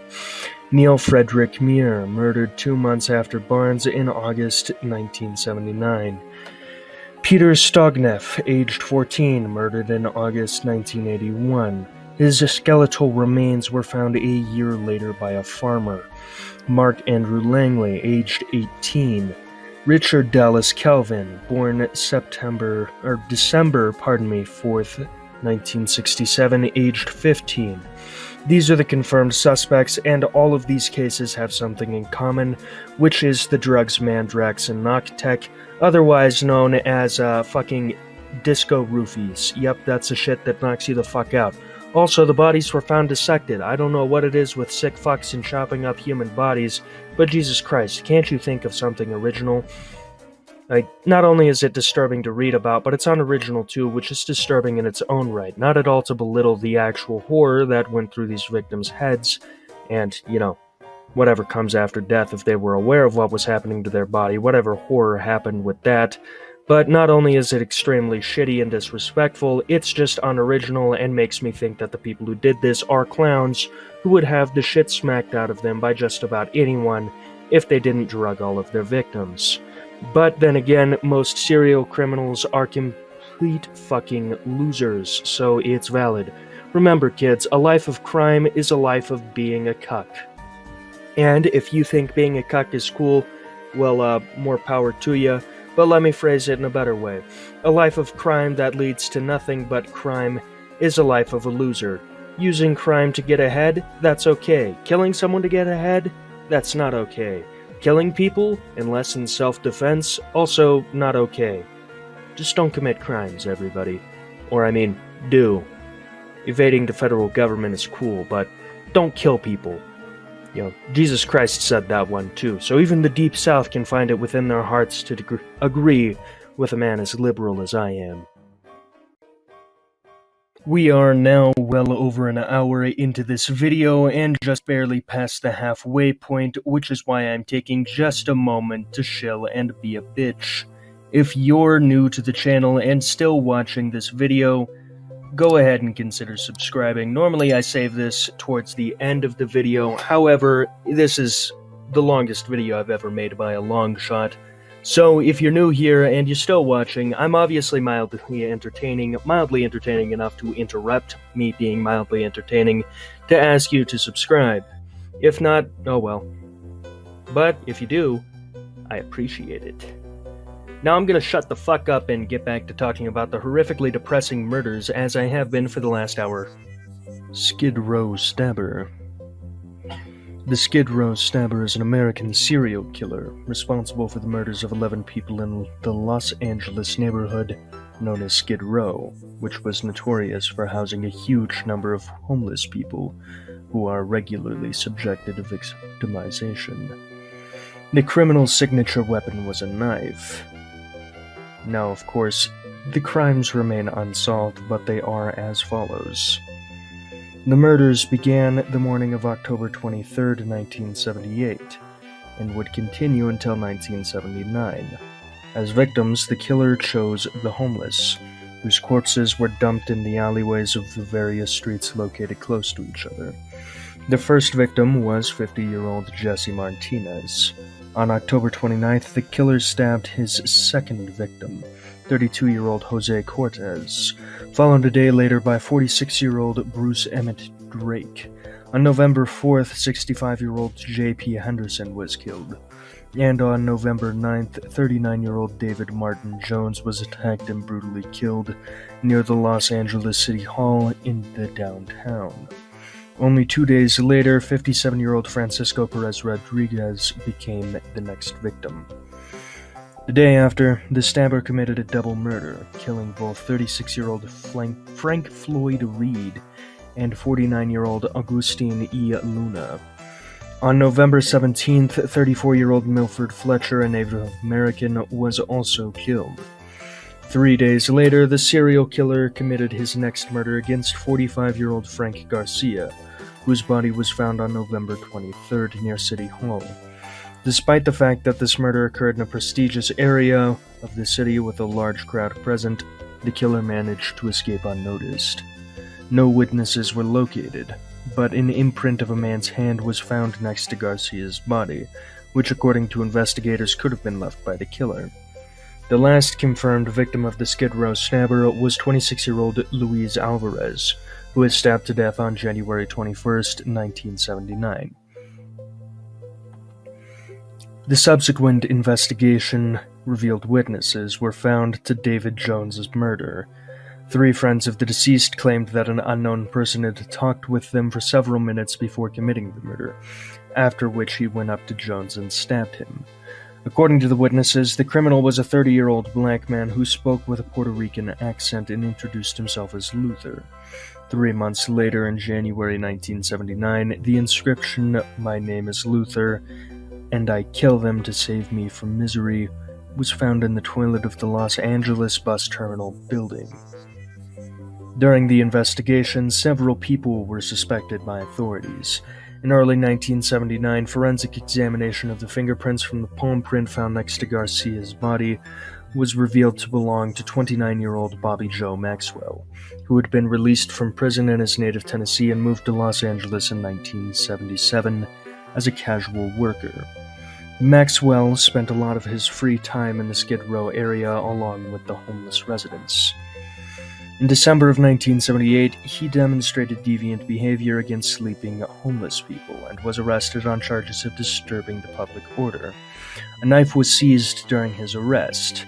He was convicted and spent several weeks in the county jail before being coincidentally released, only 3 days before when, according to investigators, the stabber committed his last murder. Perhaps another peculiarity is that while Maxwell was in prison, the Skid Row stabber didn't commit any murders, and based on these facts, he was arrested on suspicion of murder in April of 1979. After his arrest, Maxwell's apartment was ransacked, during which his shoes, clothes, diaries, and letters were all seized. After studying and analyzing the acquired content, the investigators stated that Maxwell was a Satanist, because the satanic panic is a cool thing, I guess. The trial, for various reasons, was delayed for 5 years, opening in the early 1984. The prosecution's key witness was 37-year-old Sidney Storch, a felon with an extensive criminal record, who in 1983 was Maxwell's cellmate for 3 weeks. At trial, Storch claimed that Maxwell had repeatedly admitting to killing the homeless and described the murders in detail. In addition to Storch's testimony and the witnesses to Davis Jones' murder, the investigation had established that the knife had been found on Maxwell had been the same width and length as the one used by the killer. A graphological examination was also conducted, which concluded that Maxwell had left a note in the bus terminal building confessing to the murders. On the basis of these unreliable testimonies, with unconvincing and circumstantial evidence, Bobby Joe Maxwell was found guilty of 2 murders at the end of 1984 and sentenced to life imprisonment without a chance of parole. Despite the fact that there was no material evidence found in the other murders, the public and the media blamed all of the 11 murders on him, resulting in Maxwell being identified as the Skid Row stabber for many years. The debate over Bobby Joe Maxwell's guilt went on for several decades, with he himself pleading not guilty and regularly lodging an appeal over the next 30 years. In 2010, Maxwell's lawyers were able to prove that the witnesses to Jones's murder couldn't identify him as a killer and had given false testimonies in court, under pressure for investigators, because, surprise, surprise, cops tend to fucking suck at their jobs. It was also proven that Sidney Storch, a former police officer and an informant for many years, had begun abusing his position in 1980 and had given false testimony in a number of trials due to selfish interest. As a result, in at least 6 cases, his testimony was considered invalid or unreliable. Considering these facts, the appellate court overturned Maxwell's sentence in 2010 and appointed him a new trial. At the end of 2017, Bobby Joe Maxwell suffered from a severe heart attack, which caused him to fall into a coma. In a new trial, the Los Angeles County Prosecutor's Office dropped all charges against Maxwell, after which in August of 2018 he was found not guilty, with his conviction and prison sentence being ruled a miscarriage of justice. Maxwell himself died in 2019, never regaining consciousness and unable to learn of his release, forever remaining an imprisoned man because of the justice system's own disappointing and disgusting failures. The identity of the real Skid Row stabber remains unknown to this day. House Jarvie Gravel Pit Murders. In November of 1990, 39-year-old Helena Helu Miralanen had spent the evening at her friend's apartment in Järvenpää. Being from nearby Frimäki, she decided to leave around midnight and walk to Järvenpää railway station to take a train home. As she was waiting for the train on the platform, she was approached by a dark-haired man dressed in a leather jacket. The man asked about her travel plans and if she wanted to ride home in his car. Being under the influence of alcohol, she agreed. Miralan later described the man's vehicle as a light-colored passenger car, not a station wagon, but probably an older Mazda or Datsun. At the beginning of the trip, the man offered Miralan alcoholic beverages and capsules with an unknown substance in them, both of which she consumed. The man himself also consumed several capsules during the car ride. While in the car, she noted that the man seemed distressed and that the car had a child seat in the back. She fell asleep, and when she woke up, she noticed that the car was not on a lit paved road to Riihimäki, but on a dark road surrounded by forest. When she asked the man about the route, he assured her that they were still heading towards Riihimäki. The man drove a car to a gravel pit and stopped it. He tried to persuade her to stay in the car for the night, but she refused and said she wanted to go home. At that point, the man told Miralan that he needed to go out and urinate, and exited the car.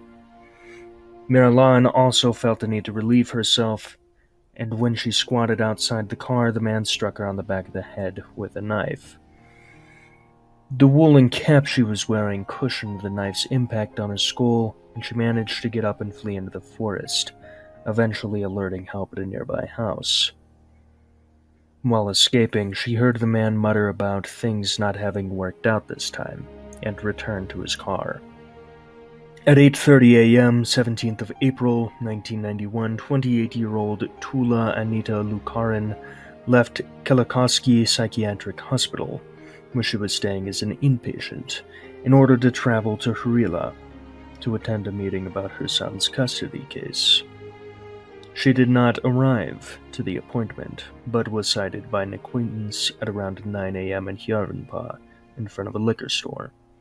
Investigators in the case later verified that Lukarinen was also sighted in the center of Riihimäki on the evening of that same day.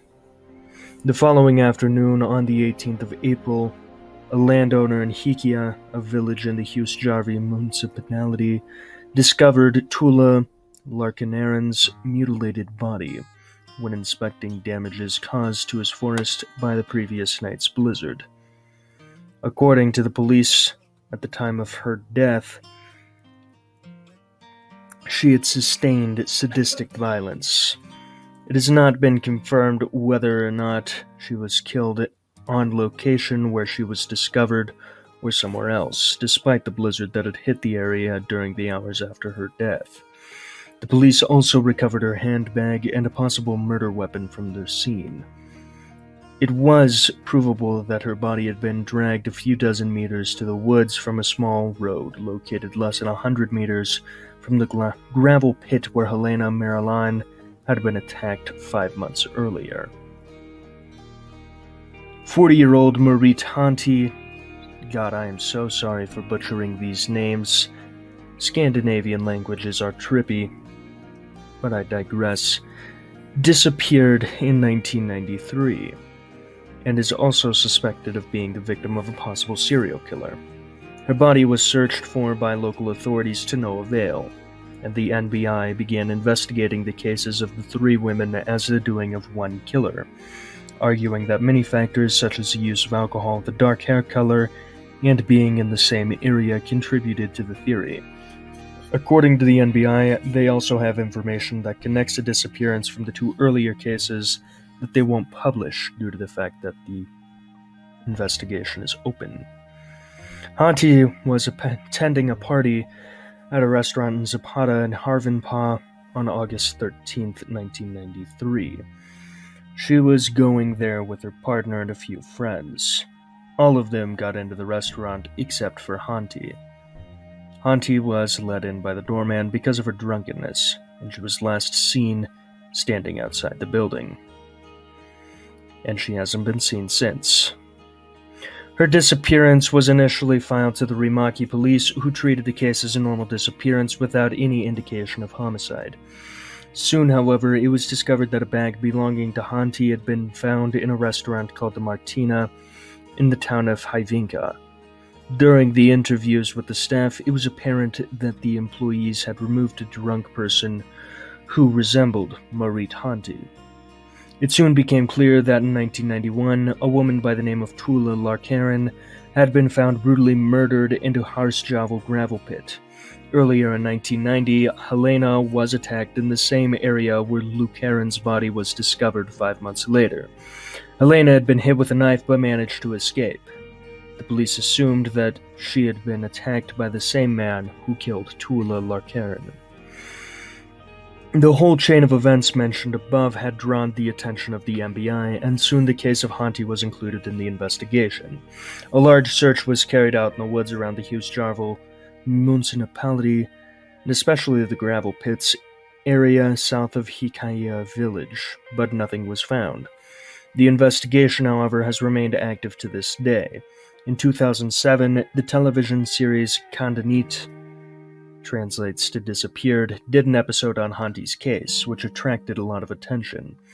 In this section, the NBI specifically asked for a hint about a dark-haired man in Järvenpää in the early 90s who offered rights to women, as described by Helena.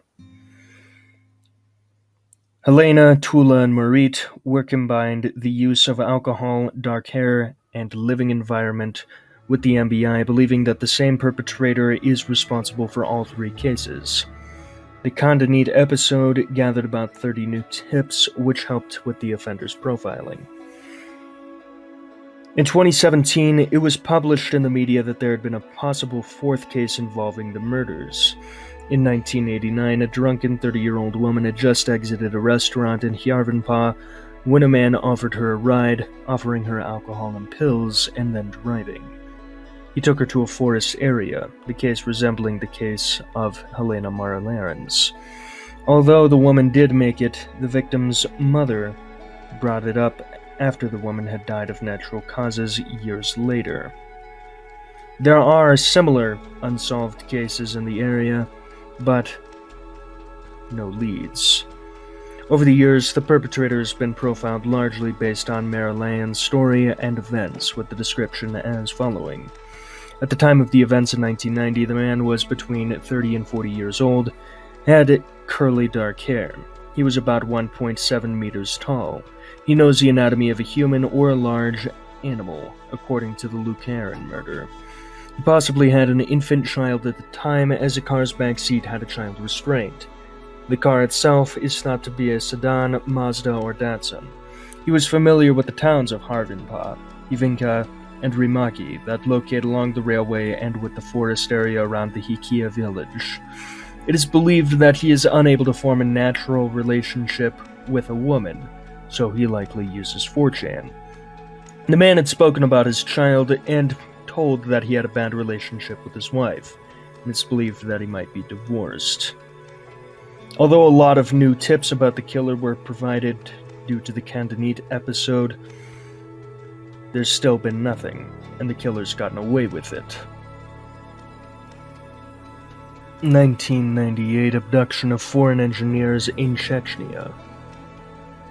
The 1998 abduction of foreign engineers took place when 4 United Kingdom-based specialists were seized by unidentified Chechen gunmen in Grozny, the capital of the unrecognized secessionist Chechen Republic of Ichkeria.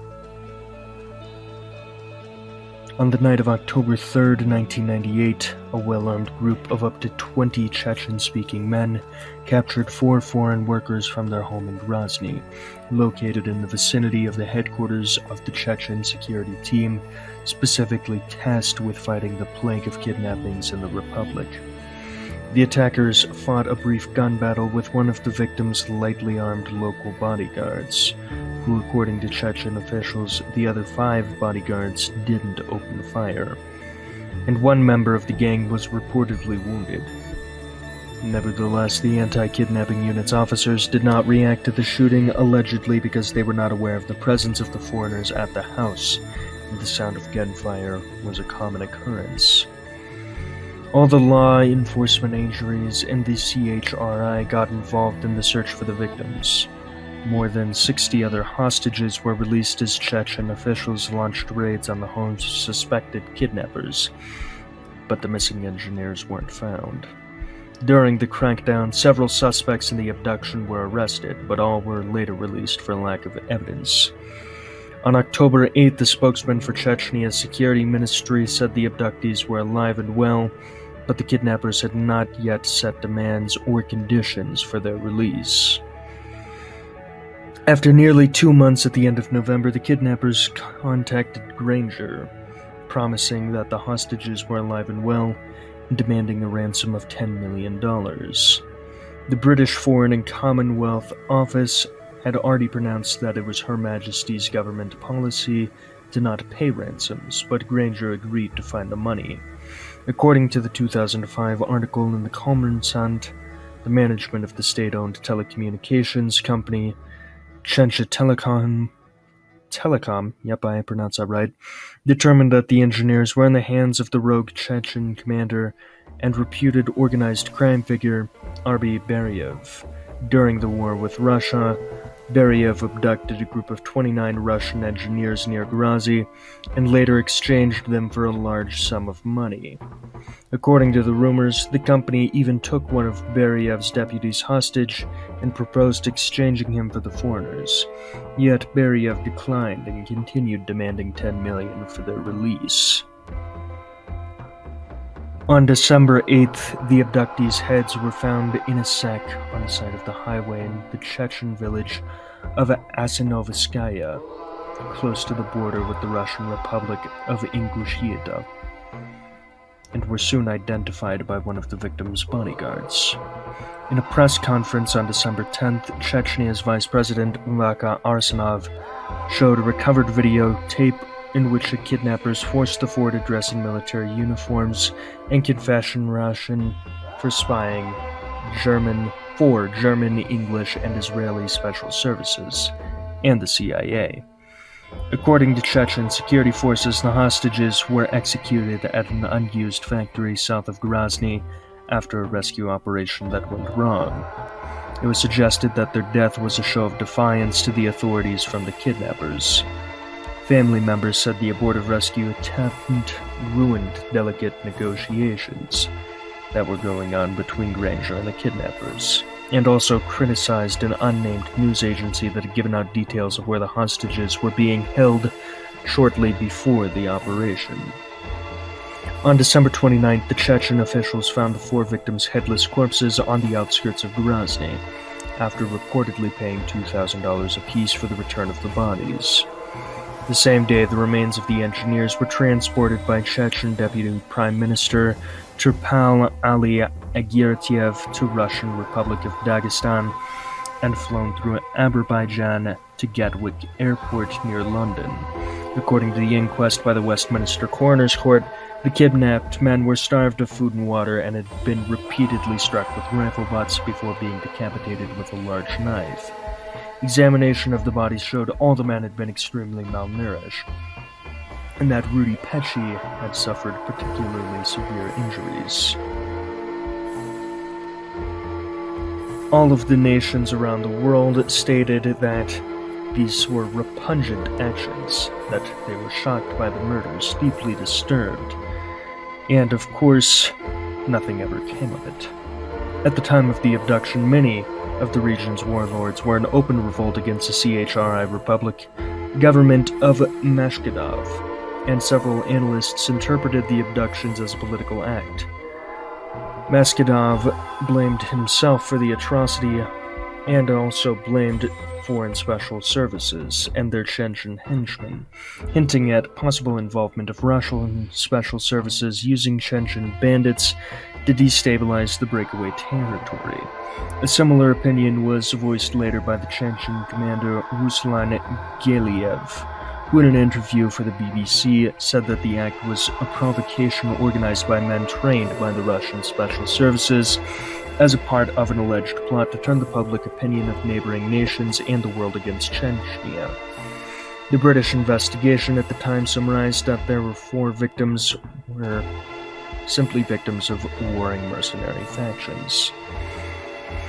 The primary target was R.B. Beriev, and on December 13, 1998, Mashkadov officially named the warlord as a chief suspect.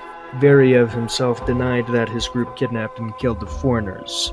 Some former hostages, including the Magomed Shagjutev from Dagestan, said that they were being held by Beriev together with the victims. Abdurakham Adukov, a former Russian hostage, claimed in November 2001 that Beriev had told him that Osama bin Laden paid him $30 million to kill the hostages, outbidding the ransom demand of $10 million. Aid worker and writer Jonathan Liddell paid attention to sources claiming that the 2 of the murdered engineers were in fact undercover British agents, citing a young Chechen journalist. Speculated that it was probably the Federal Security Service of the Russian Federation that outbid the employers of the kidnapped workers to get them beheaded by Beriev and his gang, rather than be released. In his opinion, the video and photographic material conveniently generated by Beriev and his partners went straight to feed the FSB's propaganda efforts at the start of the Second War. Now, of course, even though Beriev is named as a suspect, how are you supposed to charge someone and bring them to the law's justice in a land with fundamentally no laws? He got away with it, and the engineers are still dead. Rest in peace. The Alphabet Murders. At 4:20 p.m., well, that is low-hanging fruit. That is the easiest joke opportunity I've been handed all goddamn month. At 4:20 p.m. on November 16, 1971, a 10-year-old Puerto Rican child named Carmen Colon disappeared while returning home from an errand in Rochester, New York. According to eyewitnesses, Colon entered the pharmacy her grandmother had instructed her to visit on West Main Street, but left the store upon learning the prescription she had been instructed to collect had not been processed. According to the store owner, Jack Corbin, she told him, "I got to go. I got to go." She was then observed entering a car parked close to the pharmacy.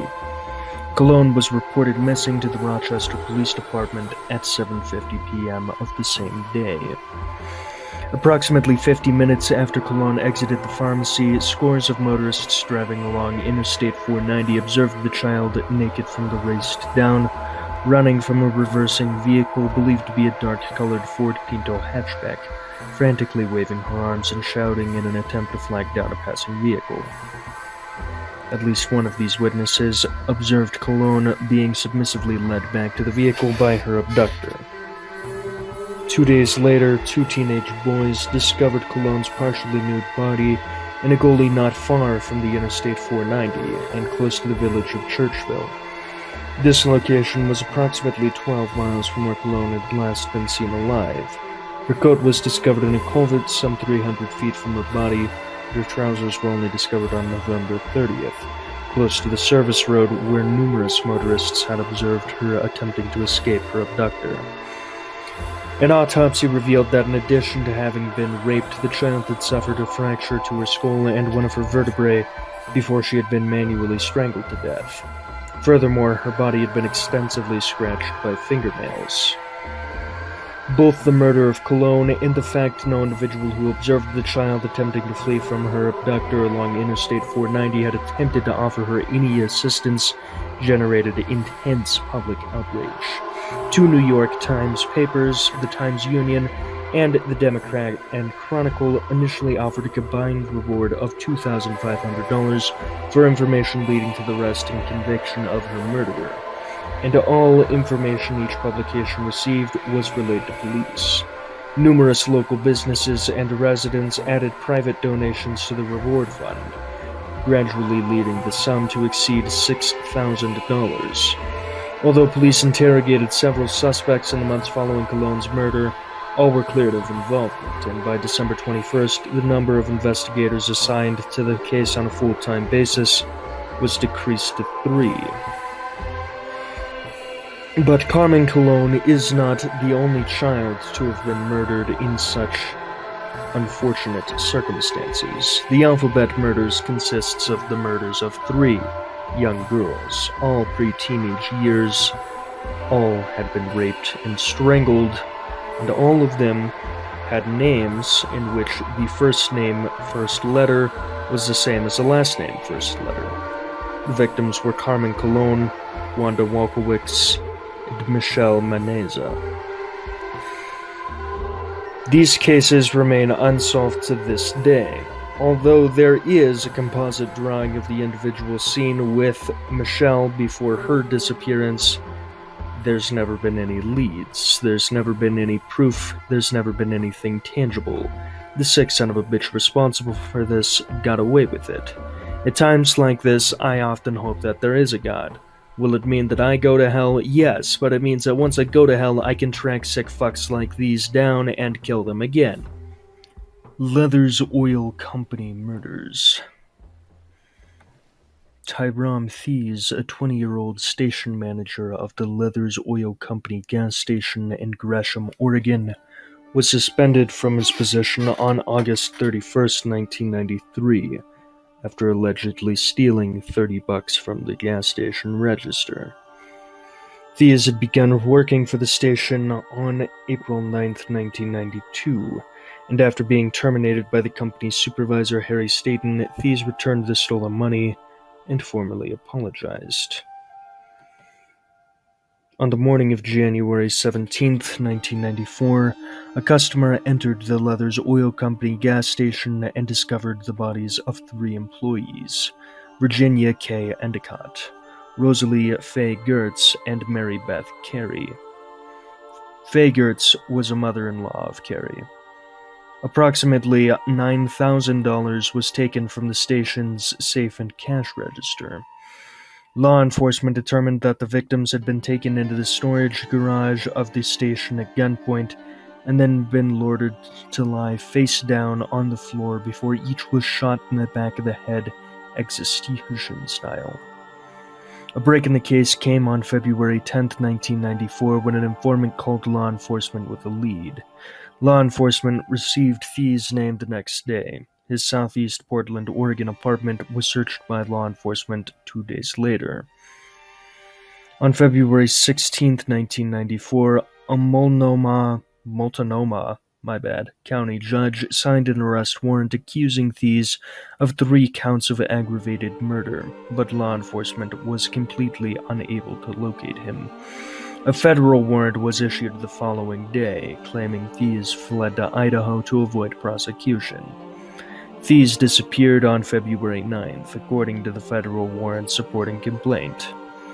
His friend, 23-year-old Lori Steffens, and cousin, 20-year-old Lawrence Scharf, were questioned by law enforcement in early February. In an effort to locate Thies, notable physical details about his appearance were released to the public, specifically a distinctive tattoo of a Black Panther on his abdomen.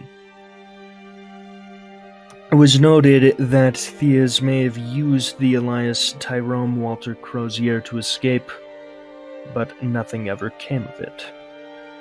Stevens was arrested April 13, 1994, and charged with felony murder for driving the getaway vehicle from the crime scene. Sheriff, who was also in the vehicle, was arrested 2 days later. According to Stevens' husband, she had driven both men to the gas station the morning of the murder, but was unaware what Thies was about to do. Steffens and Sheriff remained in the vehicle while Thies entered and exited the station. Despite this, they both pled guilty to their charges and agreed to testify against Thies should the federal government ever find him. But that just seems to be the fucking problem. The federal government can't find him. And as of 2021, this dude capped 3 people for $9,000 and then just disappeared. The world pre-9/11 was a weird fucking place. Cummingsville Murders. On April 30th, 1904, 32-year-old Mary McDonald from Saginaw, Michigan, was horribly murdered at the Big Four Railroad railways. McDonald lived with 24-year-old Miss Finley on East 7th Street of Cummingsville, and on the date of the murder, she had been spotted by several witnesses in the vicinity of Chester Park. Later on, McDonald visited the homes of the Stagmans near Knowlton Center, and John Stagman later drove her back to the city. At around 11 o'clock, he left her on College Hill Main Street, and that was the last that was seen of her. She was found dead on the railway by a freight train engineer and taken to a hospital. Only her name was discovered before she was, well, dead. She had a bruise on the back of her head, her left leg being severed up to the knee, and having been robbed of all of her money. There were 2 theories surrounding her death. She had been murdered because of jealousy, or that drunken McDonald, allegedly accompanied by someone, had met her end by an incoming train. Neither theory could be backed up by evidence, especially the latter, as conductors and motormen questioned around the city don't recall a woman resembling McDonald boarding a streetcar. Soon after her death, she was quickly forgotten.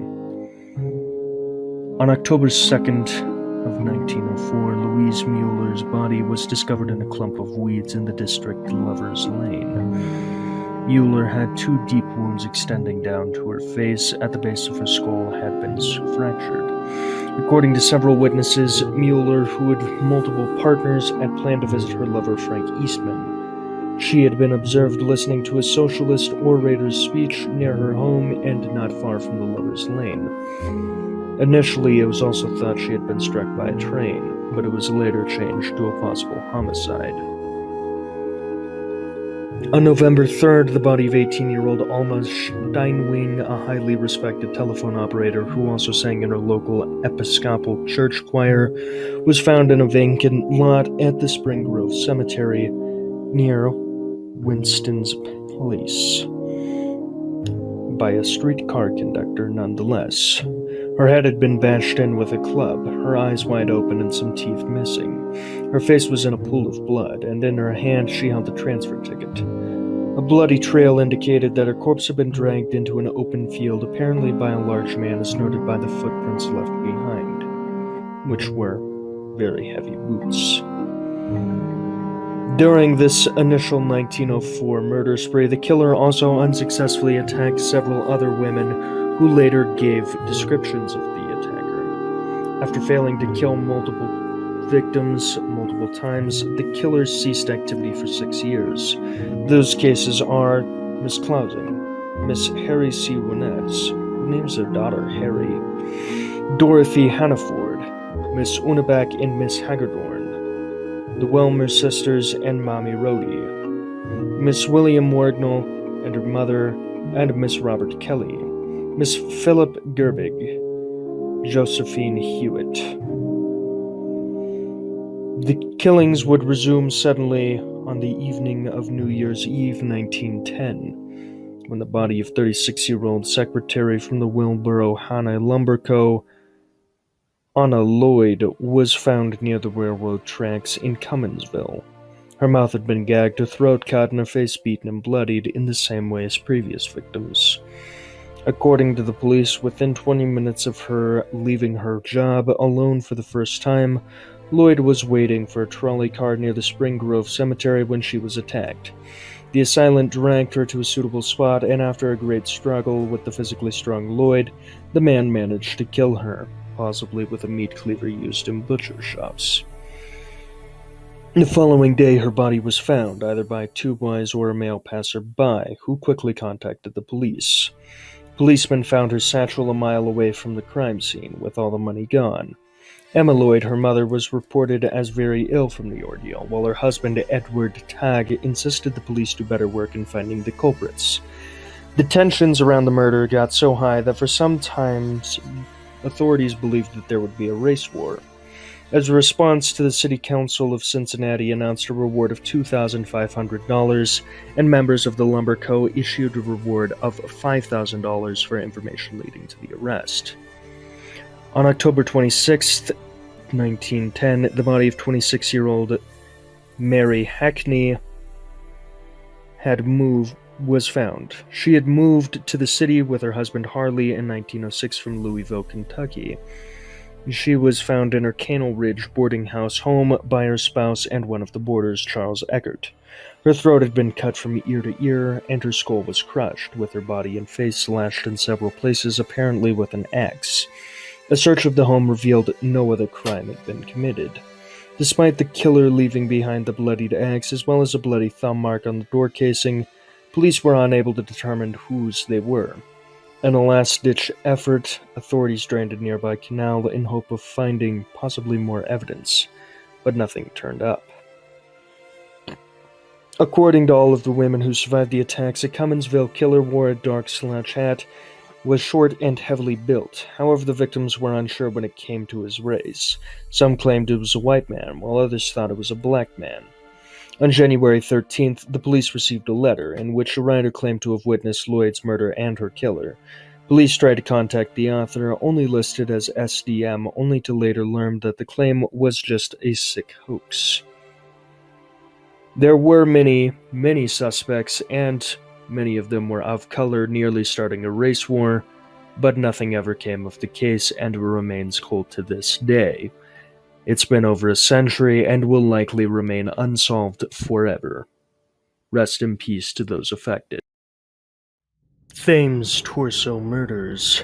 Taking it all the fucking way back before Walt Disney owned the rights to everything, including the ability to be a serial killer, in England of 1887, there was a series of mysteries called the Thames Mysteries, or the Embankment Murders, a series of unsolved killings which occurred in London, England from 1887 to 1889.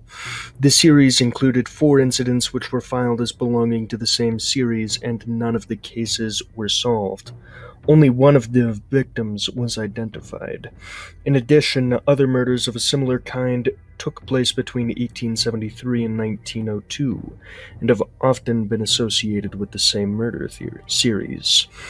Speculations have linked the Thames murder series to that of the contemporary Whitechapel murders and Jack the Ripper. However, the modus operandi of the perpetrator of the Thames Torso murders differs from the Ripper in that the victims of Jack the Ripper suffered progressive abdominal and genital area mutilation, whereas the Thames Torso murder dismembered the bodies of his victims. The canonical 4 incidents begin with the Rainham mystery. Between the May and June of 1887, the remains of a woman's body were found in the River Thames near Rainham. Workers first encountered a bundle with the torso of a female. Throughout May and June, various parts of the same body were found, with the exception of the head and the upper chest. The investigation had concluded that the body had not been dissected for medical purposes, but that a degree of medical knowledge had been necessary to perform the dissection. Because the doctors could not state a cause of death, the jury was forced to return with a verdict of found dead. The Whitehall Mystery. Between the 11th of September and 17th of October 1888, the dismembered remains of another woman were discovered at 3 different sites in the center of the city, including the future site of Scotland Yard, the police's headquarters. The torso was matched by a police surgeon, Thomas Bond, to a right arm and shoulder that had previously been discovered on the muddy shore of the River Thames in Pimlico on the 11th of September. The Times newspaper had initially suspected that the arm was placed in the water as a medical student's prank. On October 17, 1888, reporter Jasper Waring used a Spitzbergen dog with the permission of the police and the help of a laborer to find a left leg cut above the knee that was buried near the construction site. Elizabeth Jackson. On the 4th of June, 1889, a female torso was found in the Thames, and more body parts were soon found in the Thames the next week. The London Times reported on the 11th of June that the remains found so far are as follows. Tuesday, left leg and thigh of Battersea, lower part of the abdomen at Horsley Down. Thursday, the liver near 9 Elms, upper part of the body in Battersea Park. Neck and shoulders off Battersea. Friday, right foot and part of a leg at Wandsworth. Left leg and foot at Limehouse. Saturday, left arm and hand at Bankside. Buttock and pelvis off Battersea. Right thigh at Chelsea Embankment. Yesterday, right arm and hand at Bankside. The investigation concluded that medical knowledge had been necessary to perform this kind of dismemberment. At the inquest held by Mr. Braxton Hicks on 17th of June, it was stated that the division of the parts showed skill and design. Not, however, the anatomical skill of a surgeon, but the practical knowledge of a butcher. What the fuck is with butchers and just killing people? Jesus Christ, can't you stick to pigs? Now, however, the woman was eventually identified, making it the only person to have been identified in all of this. There was great condition of cutting up of the parts, and that meant that she could be found. The doctors thought that, well, she was only dead for 48 hours, and the dissection, though clean, was somewhat rough. Elizabeth Jackson was about 8 months pregnant. Doctors were at this time unable to establish a cause of death. The jury, however, reached a decision of willful murder against some person or persons unknown. Though the head was never found, she was identified as a homeless prostitute from Chelsea by some other means that I don't want to know. And because of the fact that there is a child, the state of Texas would consider this a double homicide, so that takes total victim count to 5. Pinchin Street Torso Murder is the final of the original series. On the 10th of September 1889, Police Constable William Pennant found the headless and legless torso of an unidentified woman under a railway arch at Pinchin Street, Whitechapel. It seems probable that the murder was committed elsewhere and that the parts of the dismembered body were dispersed for disposal. A woman's torso was found at 5:15 a.m. on Tuesday, 10th September 1889, under a railway arch in Pinchin Street, Whitechapel. Extensive bruising around the victim's back, hip, and arm indicated that she had been severely beaten shortly before her death, which had occurred approximately 1 day prior to the discovery of her torso. The victim's abdomen was also extensively mutilated in a manner reminiscent of the Ripper, although her genitals had not been wounded. The dismembered sections of the body are believed to have been transported to the railway arch under a cold chemise. The age of the victim was estimated at 30 to 40 years. Despite a search of the area, no other sections of her body were ever found, and neither the victim nor the culprit were ever identified. Considering the fact that this murder happened 4 centuries ago, I don't think the Thames torso murders are ever going to be discovered, but what is it with you sick fucks and chopping up torsos? Jesus Christ, that gimmick is literally as old as time. Can't anyone come up with something new? Not to insult the victims, which is something that I have to balance very hard with my style of humor in videos and the serious nature of this subject, but Jesus Christ, can't a serial killer be inventive? I'm tired of hearing this sick, disgusting shit. Can someone tell me of, like, a serial killer who paints his victims as clowns? Would that be twisted to read? Yeah, but then you could be like, oh, what the fuck, this is new, not Jesus Christ, another fucking torso killer. National Airlines Flight 967. Well, I asked for something new. I got something new. Let's talk about a fucking plane crash as I desperately try not to make any terrorism jokes. Let's go into the details of the accident. The flight originated in Miami at 10:22 p.m. the previous evening and landed at Tampa at 11 p.m. It departed for New Orleans at 11:22 p.m. The last radio contact with the flight was 12:44 a.m. When the flight contacted company radio in New Orleans, radio operators at a military station in Houma, Louisiana, later picked up the flight at 12:46 a.m. Flight 967 was an interchange flight between three carriers through plane service from Miami to Los Angeles. National Airlines operated the first two legs between Miami and Tampa and New Orleans. Delta Airlines was scheduled to operate the flight between New Orleans and its next stop, Dallas, Texas, where American Airlines was to take over and operate the same aircraft from Dallas nonstop to LA. Interchange flights like this were fairly common before the CAB awarded more direct routes, beginning with the Southwest to West Coast case in 1961. The aircraft being used this particular day was a Delta Airlines DC-7B. Captain Frank E. Todd of Miami, the pilot, radioed his last message at 12:44 a.m. He reported a smooth flight and unlimited visibility, but said he could see a solid overcast of fog ahead. He was cleared by the New Orleans Air Route Traffic Control Center, ARTCC-ZNO, located in the terminal building at New Orleans Lakefront Airport, to descend and maintain 5,000 feet and to report leaving 8,000 feet. This air traffic control instruction clearance was issued through the National Airlines radio station office at Pensacola, Florida, a normal procedure before making the approach to Montserrat International Airport in New Orleans. At that time, the control tower at Montserrat reported a ceiling of 1,200 feet with 3/4 of a mile visibility, light fog, and rain.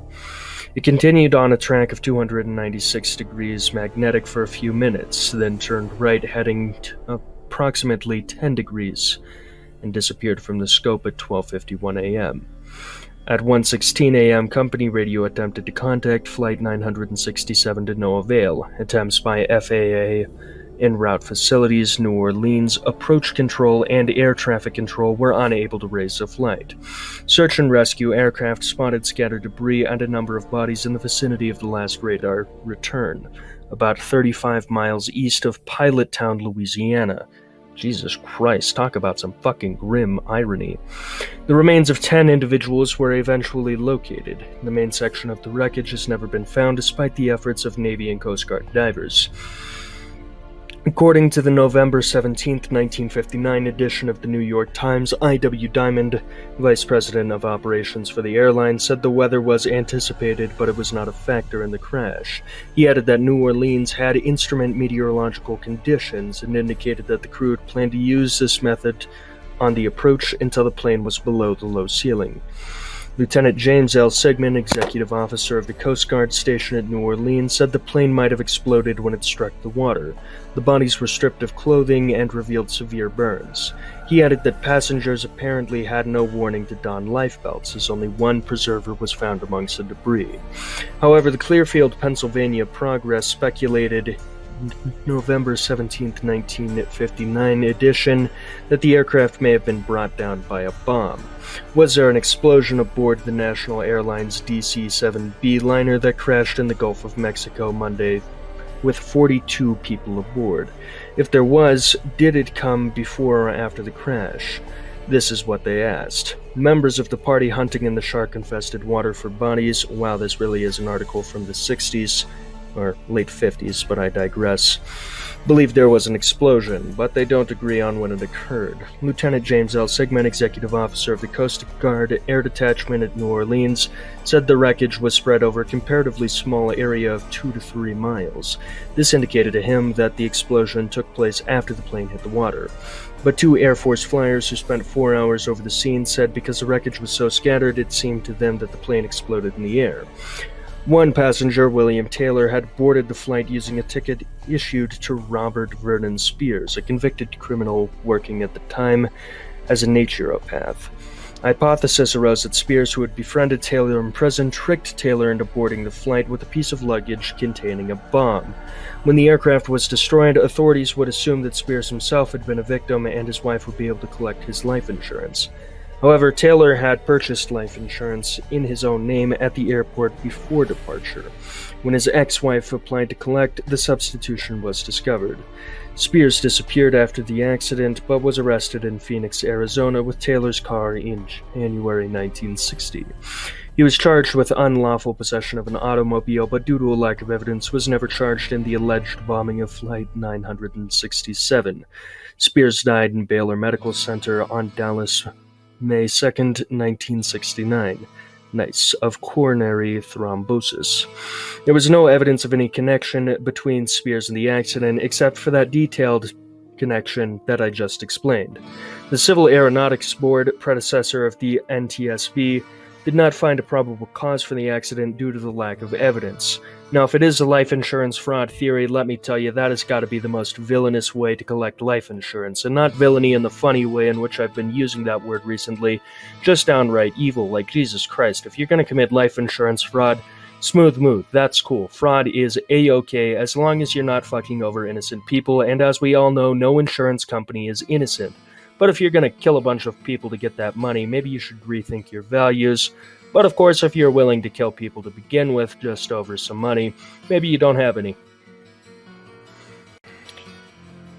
National Airlines Flight 2511.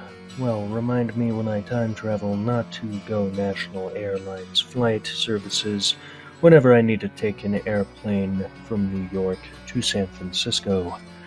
National Airlines Flight 2511 was a new United States domestic passenger flight from New York City to Miami, Florida.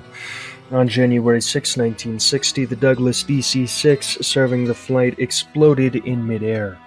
The National Airlines aircraft was carrying 5 crew members and 29 passengers, all of whom perished. The Civil Aeronautics Board investigation concluded that the plane was bombed down by a bomb made of dynamite. No criminal charges were ever filed, nor was the blame for the bombing ever determined, though a suicide bombing is suspected. The investigation remains open today because, as you all know, nearly 60 years after the event, we're definitely going to be learning a lot about that. Trust me. National Airlines New York-Miami route was usually flown by a Boeing 707 as Flight 601. On January 5, 1960, the 707 aircraft scheduled to fly to Miami was grounded due to cracks that were discovered in the cockpit windshield. The windshield replacement procedure would take 8 hours to perform, so National Airlines transferred the passengers of Flight 601 to 2 prop-liner aircraft it had in reserve. Passengers were boarded on these 2 replacement planes on a first-come, first-served basis. 76 passengers boarded a Lockheed L-188 Electra. This aircraft flew to Miami and arrived safely.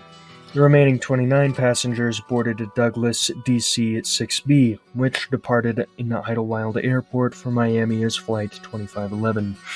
They were accompanied by 2 stewardesses, pilot Dale Southard, co-pilot Richard L. Hensel, and flight engineer Robert R. Halleckson.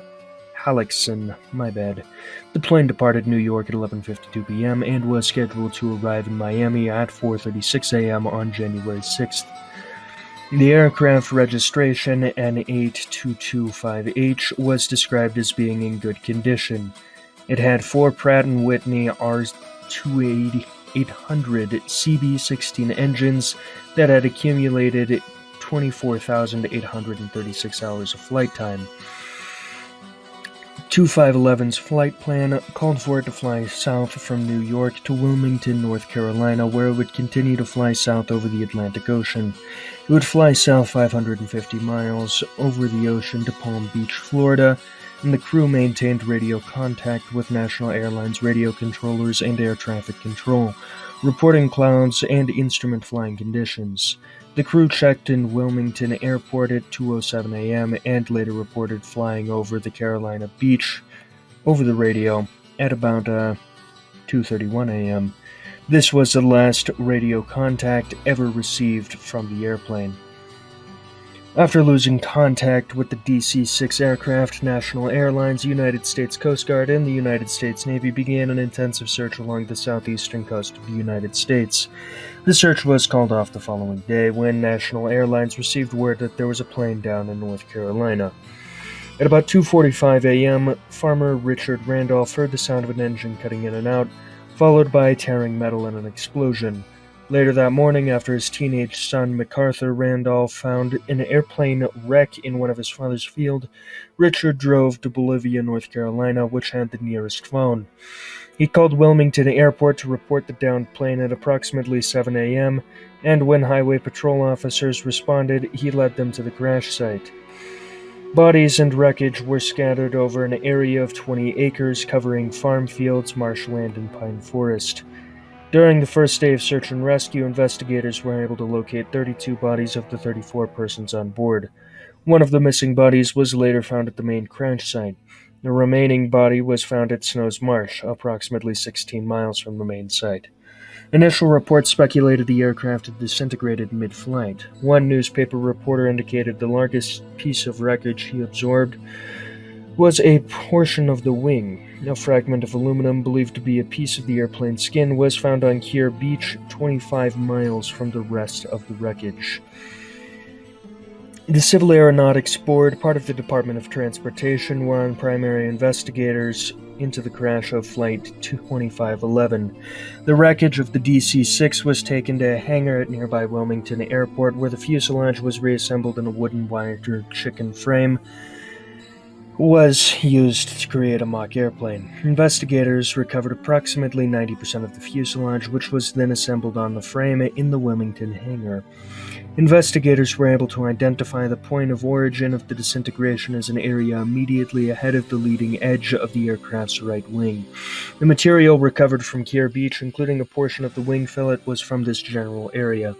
Investigators were unable to recover material from an irregular, triangular-shaped hole positioned above the leading edge and extending forward ahead of the wing. Bodies were taken to the local high school gymnasium to await autopsy and identification by an FBI, a fingerprinting team, and the Brunswick County coroner. They ordered autopsies of the passenger and crew to determine the specific cause of death for each. One of the victims was Vice Admiral Edward Orrick McDonald, U.S. Navy retired, a recipient of the Medal of Honor and a veteran of both World Wars. Other victims included a vice president of the Continental Bank of Cuba, a pharmacist, a student at the University of Miami, an insurance adjuster, and 3 of the victims had been standby passengers that only made the flight due to others canceling their reservations. The only body not found at the main crash site was that of Julian Frank, a New York City lawyer. He was sent straight to hell. His body was recovered from Snow's Marsh, actually. That was just a bad joke and poor taste. Located on the west side of the Cape Fear River, Frank's body had sustained significant injuries, including the amputation of both legs, and debris was embedded in his body. Frank's injuries were significantly different from and much more extensive than other passengers. Furthermore, Frank's injuries were inconsistent with the type of injury that usually occurred in an aircraft accident. Frank was autopsied twice, the second time to recover debris embedded in his body. The autopsy revealed that his lower extremities had been ripped off, and his muscle tissue was extensively mutilated and torn. Small wires of wire, brass, and miscellaneous articles, including a hat ornament, were embedded in various limbs, and the fingers of his right hand were fractured and splintered. The distal phalanx of each finger on his left hand was missing, and many of his bones were broken. The coroner also observed numerous patches of blackened areas, similar to close-range gunshot residue. 4 human finger bones were discovered among the wreckage of the primary crash site. At the time of the crash, Frank had been accused of running a charity scam and was under investigation by the Manhattan District Attorney's Office. It was alleged that he had misappropriated up to $1 million, roughly $7 million in 2019 dollars, in a series of scams. The crash of National Airlines Flight 2511 came shortly after the crash of another National Airlines plane, National Airlines Flight 967, one that I literally just discussed. It exploded over the Gulf of Mexico on November 16, 1959. The cause of the explosion was believed to be a bomb in the luggage of one of the passengers, Dr. Robert Spears, who enlisted a substitute to board the plane in his place. Spears was heavily insured, and the FBI indicated that his motive was insurance fraud, and similarly, Julian Frank was covered by almost $900,000, roughly equivalent to $6.1 million in 2019 dollars in life insurance policies, including some purchased the day of the crash. The CIB sent the material recovered from Frank's body to the FBI laboratories for testing and analysis. Analysis determined that the many wire fragments that were found embedded in Frank's body in the seats on the right-hand side and carpeting were low-carbon steel wire 0.025 inches, 64 millimeters in diameter.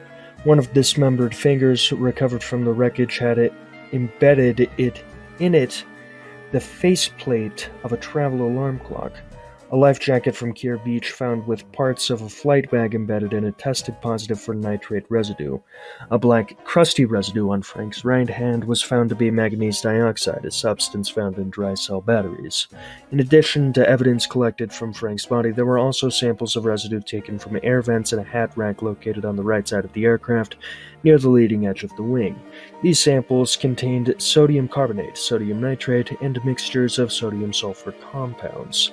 The Civil Aeronautics Board concluded the severity of Frank's injuries and the numerous particles found embedded in his body could only be attributed to his proximity to an explosion. Furthermore, the chemical compounds detected in the area around the explosion's point of origin were consistent with those generated by a dynamite explosion, which is what is ruled to have taken down Flight 2511. Duck Walk Killer. The Duck Walk Killer is a spree killer in the Rogers Park neighborhood in Chicago, Illinois. Duck Walk Killer murdered at least 2 individuals. High kill count, I know. Douglas Watts, 73, was shot in the head at point-blank range while walking his dog on the morning of Sunday, September 30th, 2018. At the time of the murder, police said that there was no apparent motive and that Mr. Watts was not robbed. Elihu Moskowitz, 24, was shot in the head at point-blank range while walking home in the evening of Monday, October 1st, 2018. Police were also baffled and unable to determine a motive for the murder of Mr. Moskowitz, and said that he was not robbed. Forensic ballistic analysis was able to determine the same gun was used in the 2 killings, which occurred on consecutive days, only about half a mile away from each other. This realization sent the quiet residential Rogers Park community into a state of panic. The police obtained a surveillance video of a suspect who is believed to be responsible for the crimes, and they urged local residents to keep their eyes out for someone who walks with the suspect's distinctive toes-pointed-out gait. This led media organizations to dub the suspect the Duck Walk Killer. The Duck Walk Killer has been seen in a ski mask and all-black clothing. The police and news outlets have circulated a photo of the suspect. No arrests have been made, but the Duck Walk Killer remains at large. The police maintain that no motive has been established. The gun that was used in the 2 killings was used in 2 subsequent shootings on Chicago's west side. The police have not determined if the subsequent shootings involved the same shooter. The community, however, did raise a $23,000 reward for information leading to the arrest and conviction of the Duck Walk Killer, but after 7 weeks without an arrest, the reward was increased to $150,000. Jesus fucking Christ, where are all these people getting the money? This is the largest reward ever raised by a community in the city of Chicago for the capture of a single killer. This is also the shortest segment of this behemoth of a goddamn video because we are now well past the 2-hour mark. What the Kentucky Fried Fuck? Frankfurt Slasher. The Frankfurt Slasher is a potential serial killer with 8 to 9 victims in Philadelphia. No, just kidding, it's in Frankfurt, Pennsylvania, which is near Philadelphia. Near enough that everything Bill Burr said about Philadelphia can still be applied, I hope. Now, the possible victims of this serial killer are Helen Patent, aged 52, killed August 19, 1985. Anna Carroll, aged 68, killed January 3, 1986. Susanna Olsef, 64, killed December 24, 1986. Jeanne Durkin, 28, killed January 8, 1987. Catherine M. Jones, aged 29, killed January 1987. But the connection to the other murders is disputed in this case. Margaret Vaughan, aged 66, killed November 11, 1988. Teresa Sciortino, 30, killed January 19, 1989. Carol Dowd, 46, killed April 29, 1990. And Michelle Dechnier, 30, killed September 6, 1990. Now here's where we see yet another potential miscarriage of justice with this story. As for the death of Carol Dowd, one Leonard Christopher was arrested and is potentially and most likely falsely labeled as the Frankfurt Slasher, when this man probably didn't even kill one person to begin with. During the investigation into the death of Carol Dowd, Leonard Christopher, an employee at a nearby fish market by the crime scene, became a suspect, despite the fact that he did not match the witness description and that there was no evidence to link him to any of the other 8 murders and barely circumstantial evidence linking him to Dowd's murder. He was tried and convicted on the count of first-degree murder on December 12, 1990, and sentenced to life in prison. He has since died in cancer, died an imprisoned man for crimes he did not commit, with his legacy forever tarnished in a miscarriage on Wikipedia's part, which is rather impressive. Normally Wikipedia has their shit together, and Wikipedia powers all of my videos, but to label this man the Frankfurt Slasher is a major oversight, and one that I will be filing a complaint over, because this man, although labeled by tabloid news as the Frankfurt Slasher, has no suggested evidence that he even killed one person, barely circumstantial tangential, the police pulled this out of their ass evidence that he killed one person, and in no way did he kill the other 8, because one of them was in fact killed while he was in prison. So, yeah, that's me being a male Karen for a moment over misinformation, because that shit's important. Have you seen Facebook recently? I mean, Jesus Christ, I can't even go on that website anymore because there's too many goddamn idiots. Oakland County Child Killer. Between February 15, 1976 and March 16, 1977, 2 boys and 2 girls aged between 10 to 12 years old went missing outside their homes en route from another location in Oakland County, Michigan, north of Detroit.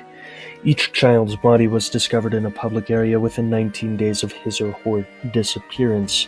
The children were all either strangled or shot, with the 2 boys having been sexually abused. The 4 deaths triggered a murder investigation, which at the time was the largest in U.S. history, with Detroit's 2 daily newspapers, as well as the area's numerous radio and television stations covering it. A presentation on WXYT radio entitled Winter's Fear, The Children, The Killer, and The Search won a Peabody Award in 1977. The confirmed victims are Mark Stebbins, age 12 of Ferndale, Jill Robinson, age 12 of Royal Oak, Christine Malek, age 10 of Berkeley, and Timothy King, age 11 of Birmingham. There were, of course, a few suspected involved people in the case, and by involved I mean other victims, these being Cynthia Cadiax, age 16 of Roseville, and Jane Allen, age 14 of Miamisburg, Ohio. Now, these people are, of course, potentially victims of the serial killer, but judging by their age, probably not. There is also the disproved involved case, Sheila Srock, age 14, because her killer was caught. Now, there is also the possible victim, Kimberly Alice King, age 12, of Warren. It's unknown whether or not she was involved, and at this point it likely won't be known. But the investigation after the discovery of Mihalek's body, authorities noticed similarities shared by the cases of Stebbins and Robinson, and reports were released warning the public of a serial killer, and that he was possibly operating in the Oakland County area. The Michigan State Police led a group of law enforcement officials from 13 communities in the formation of a task force devoted solely to solving the investigation into the killings. After a fourth child disappeared, a woman told authorities she had seen a boy with a skateboard like King talking to a man in the parking lot of the pharmacy that he had visited on March 16, 1977.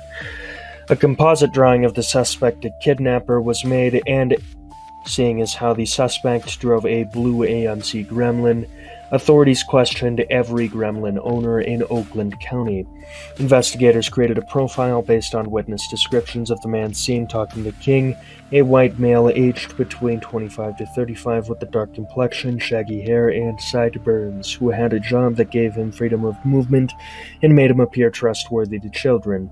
He was familiar enough with the area to keep children captive, and could keep children captive literally for long periods of time without arousing neighbors' suspicions.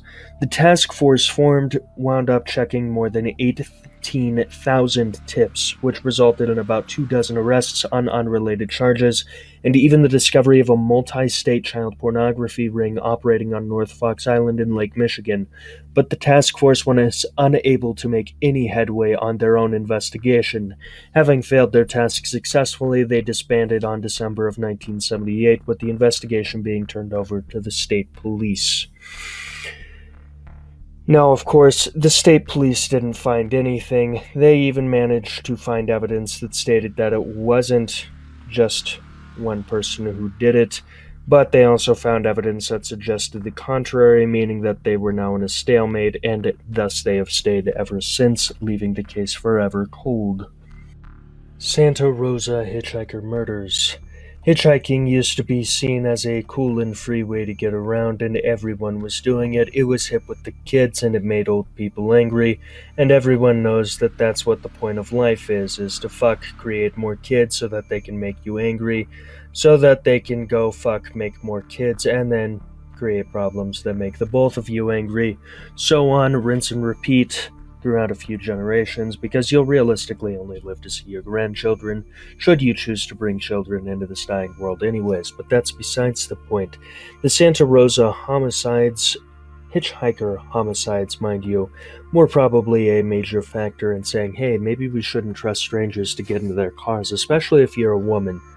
Just don't trust strangers if you're a woman, Men be trippin' out here. But anyways, here are the victims of the suspected serial killer that operated north of the Bay Area in 1972 and 1973. Maureen Sterling and Yvonne Weber. These two disappeared on February 4th, 1972, and were found completely nude in rural Northern California.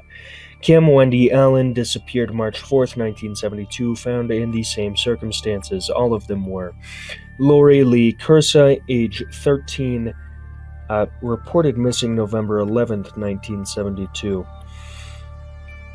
The cause of her death was a broken neck with a compression and hemorrhage of the spinal cord, and the victim had not been raped, which is different than the rest of the cases here. Carolyn Davis, age 15, who had run away from her home before hitchhiking and then getting murdered. Teresa Walsh, age 23, was last seen December 22, 1973. On July 2, 1979, skeletal remains of a young white female were found in a ravine off Calistoga Road, approximately 100 yards, 91 meters, from where the body of Lori Lee Cursa had been recovered 7 years earlier. Due to the age of the remains, authorities initially believed them to be those of Jeanette Kamahili, until a comparison of dental records later proved that negative.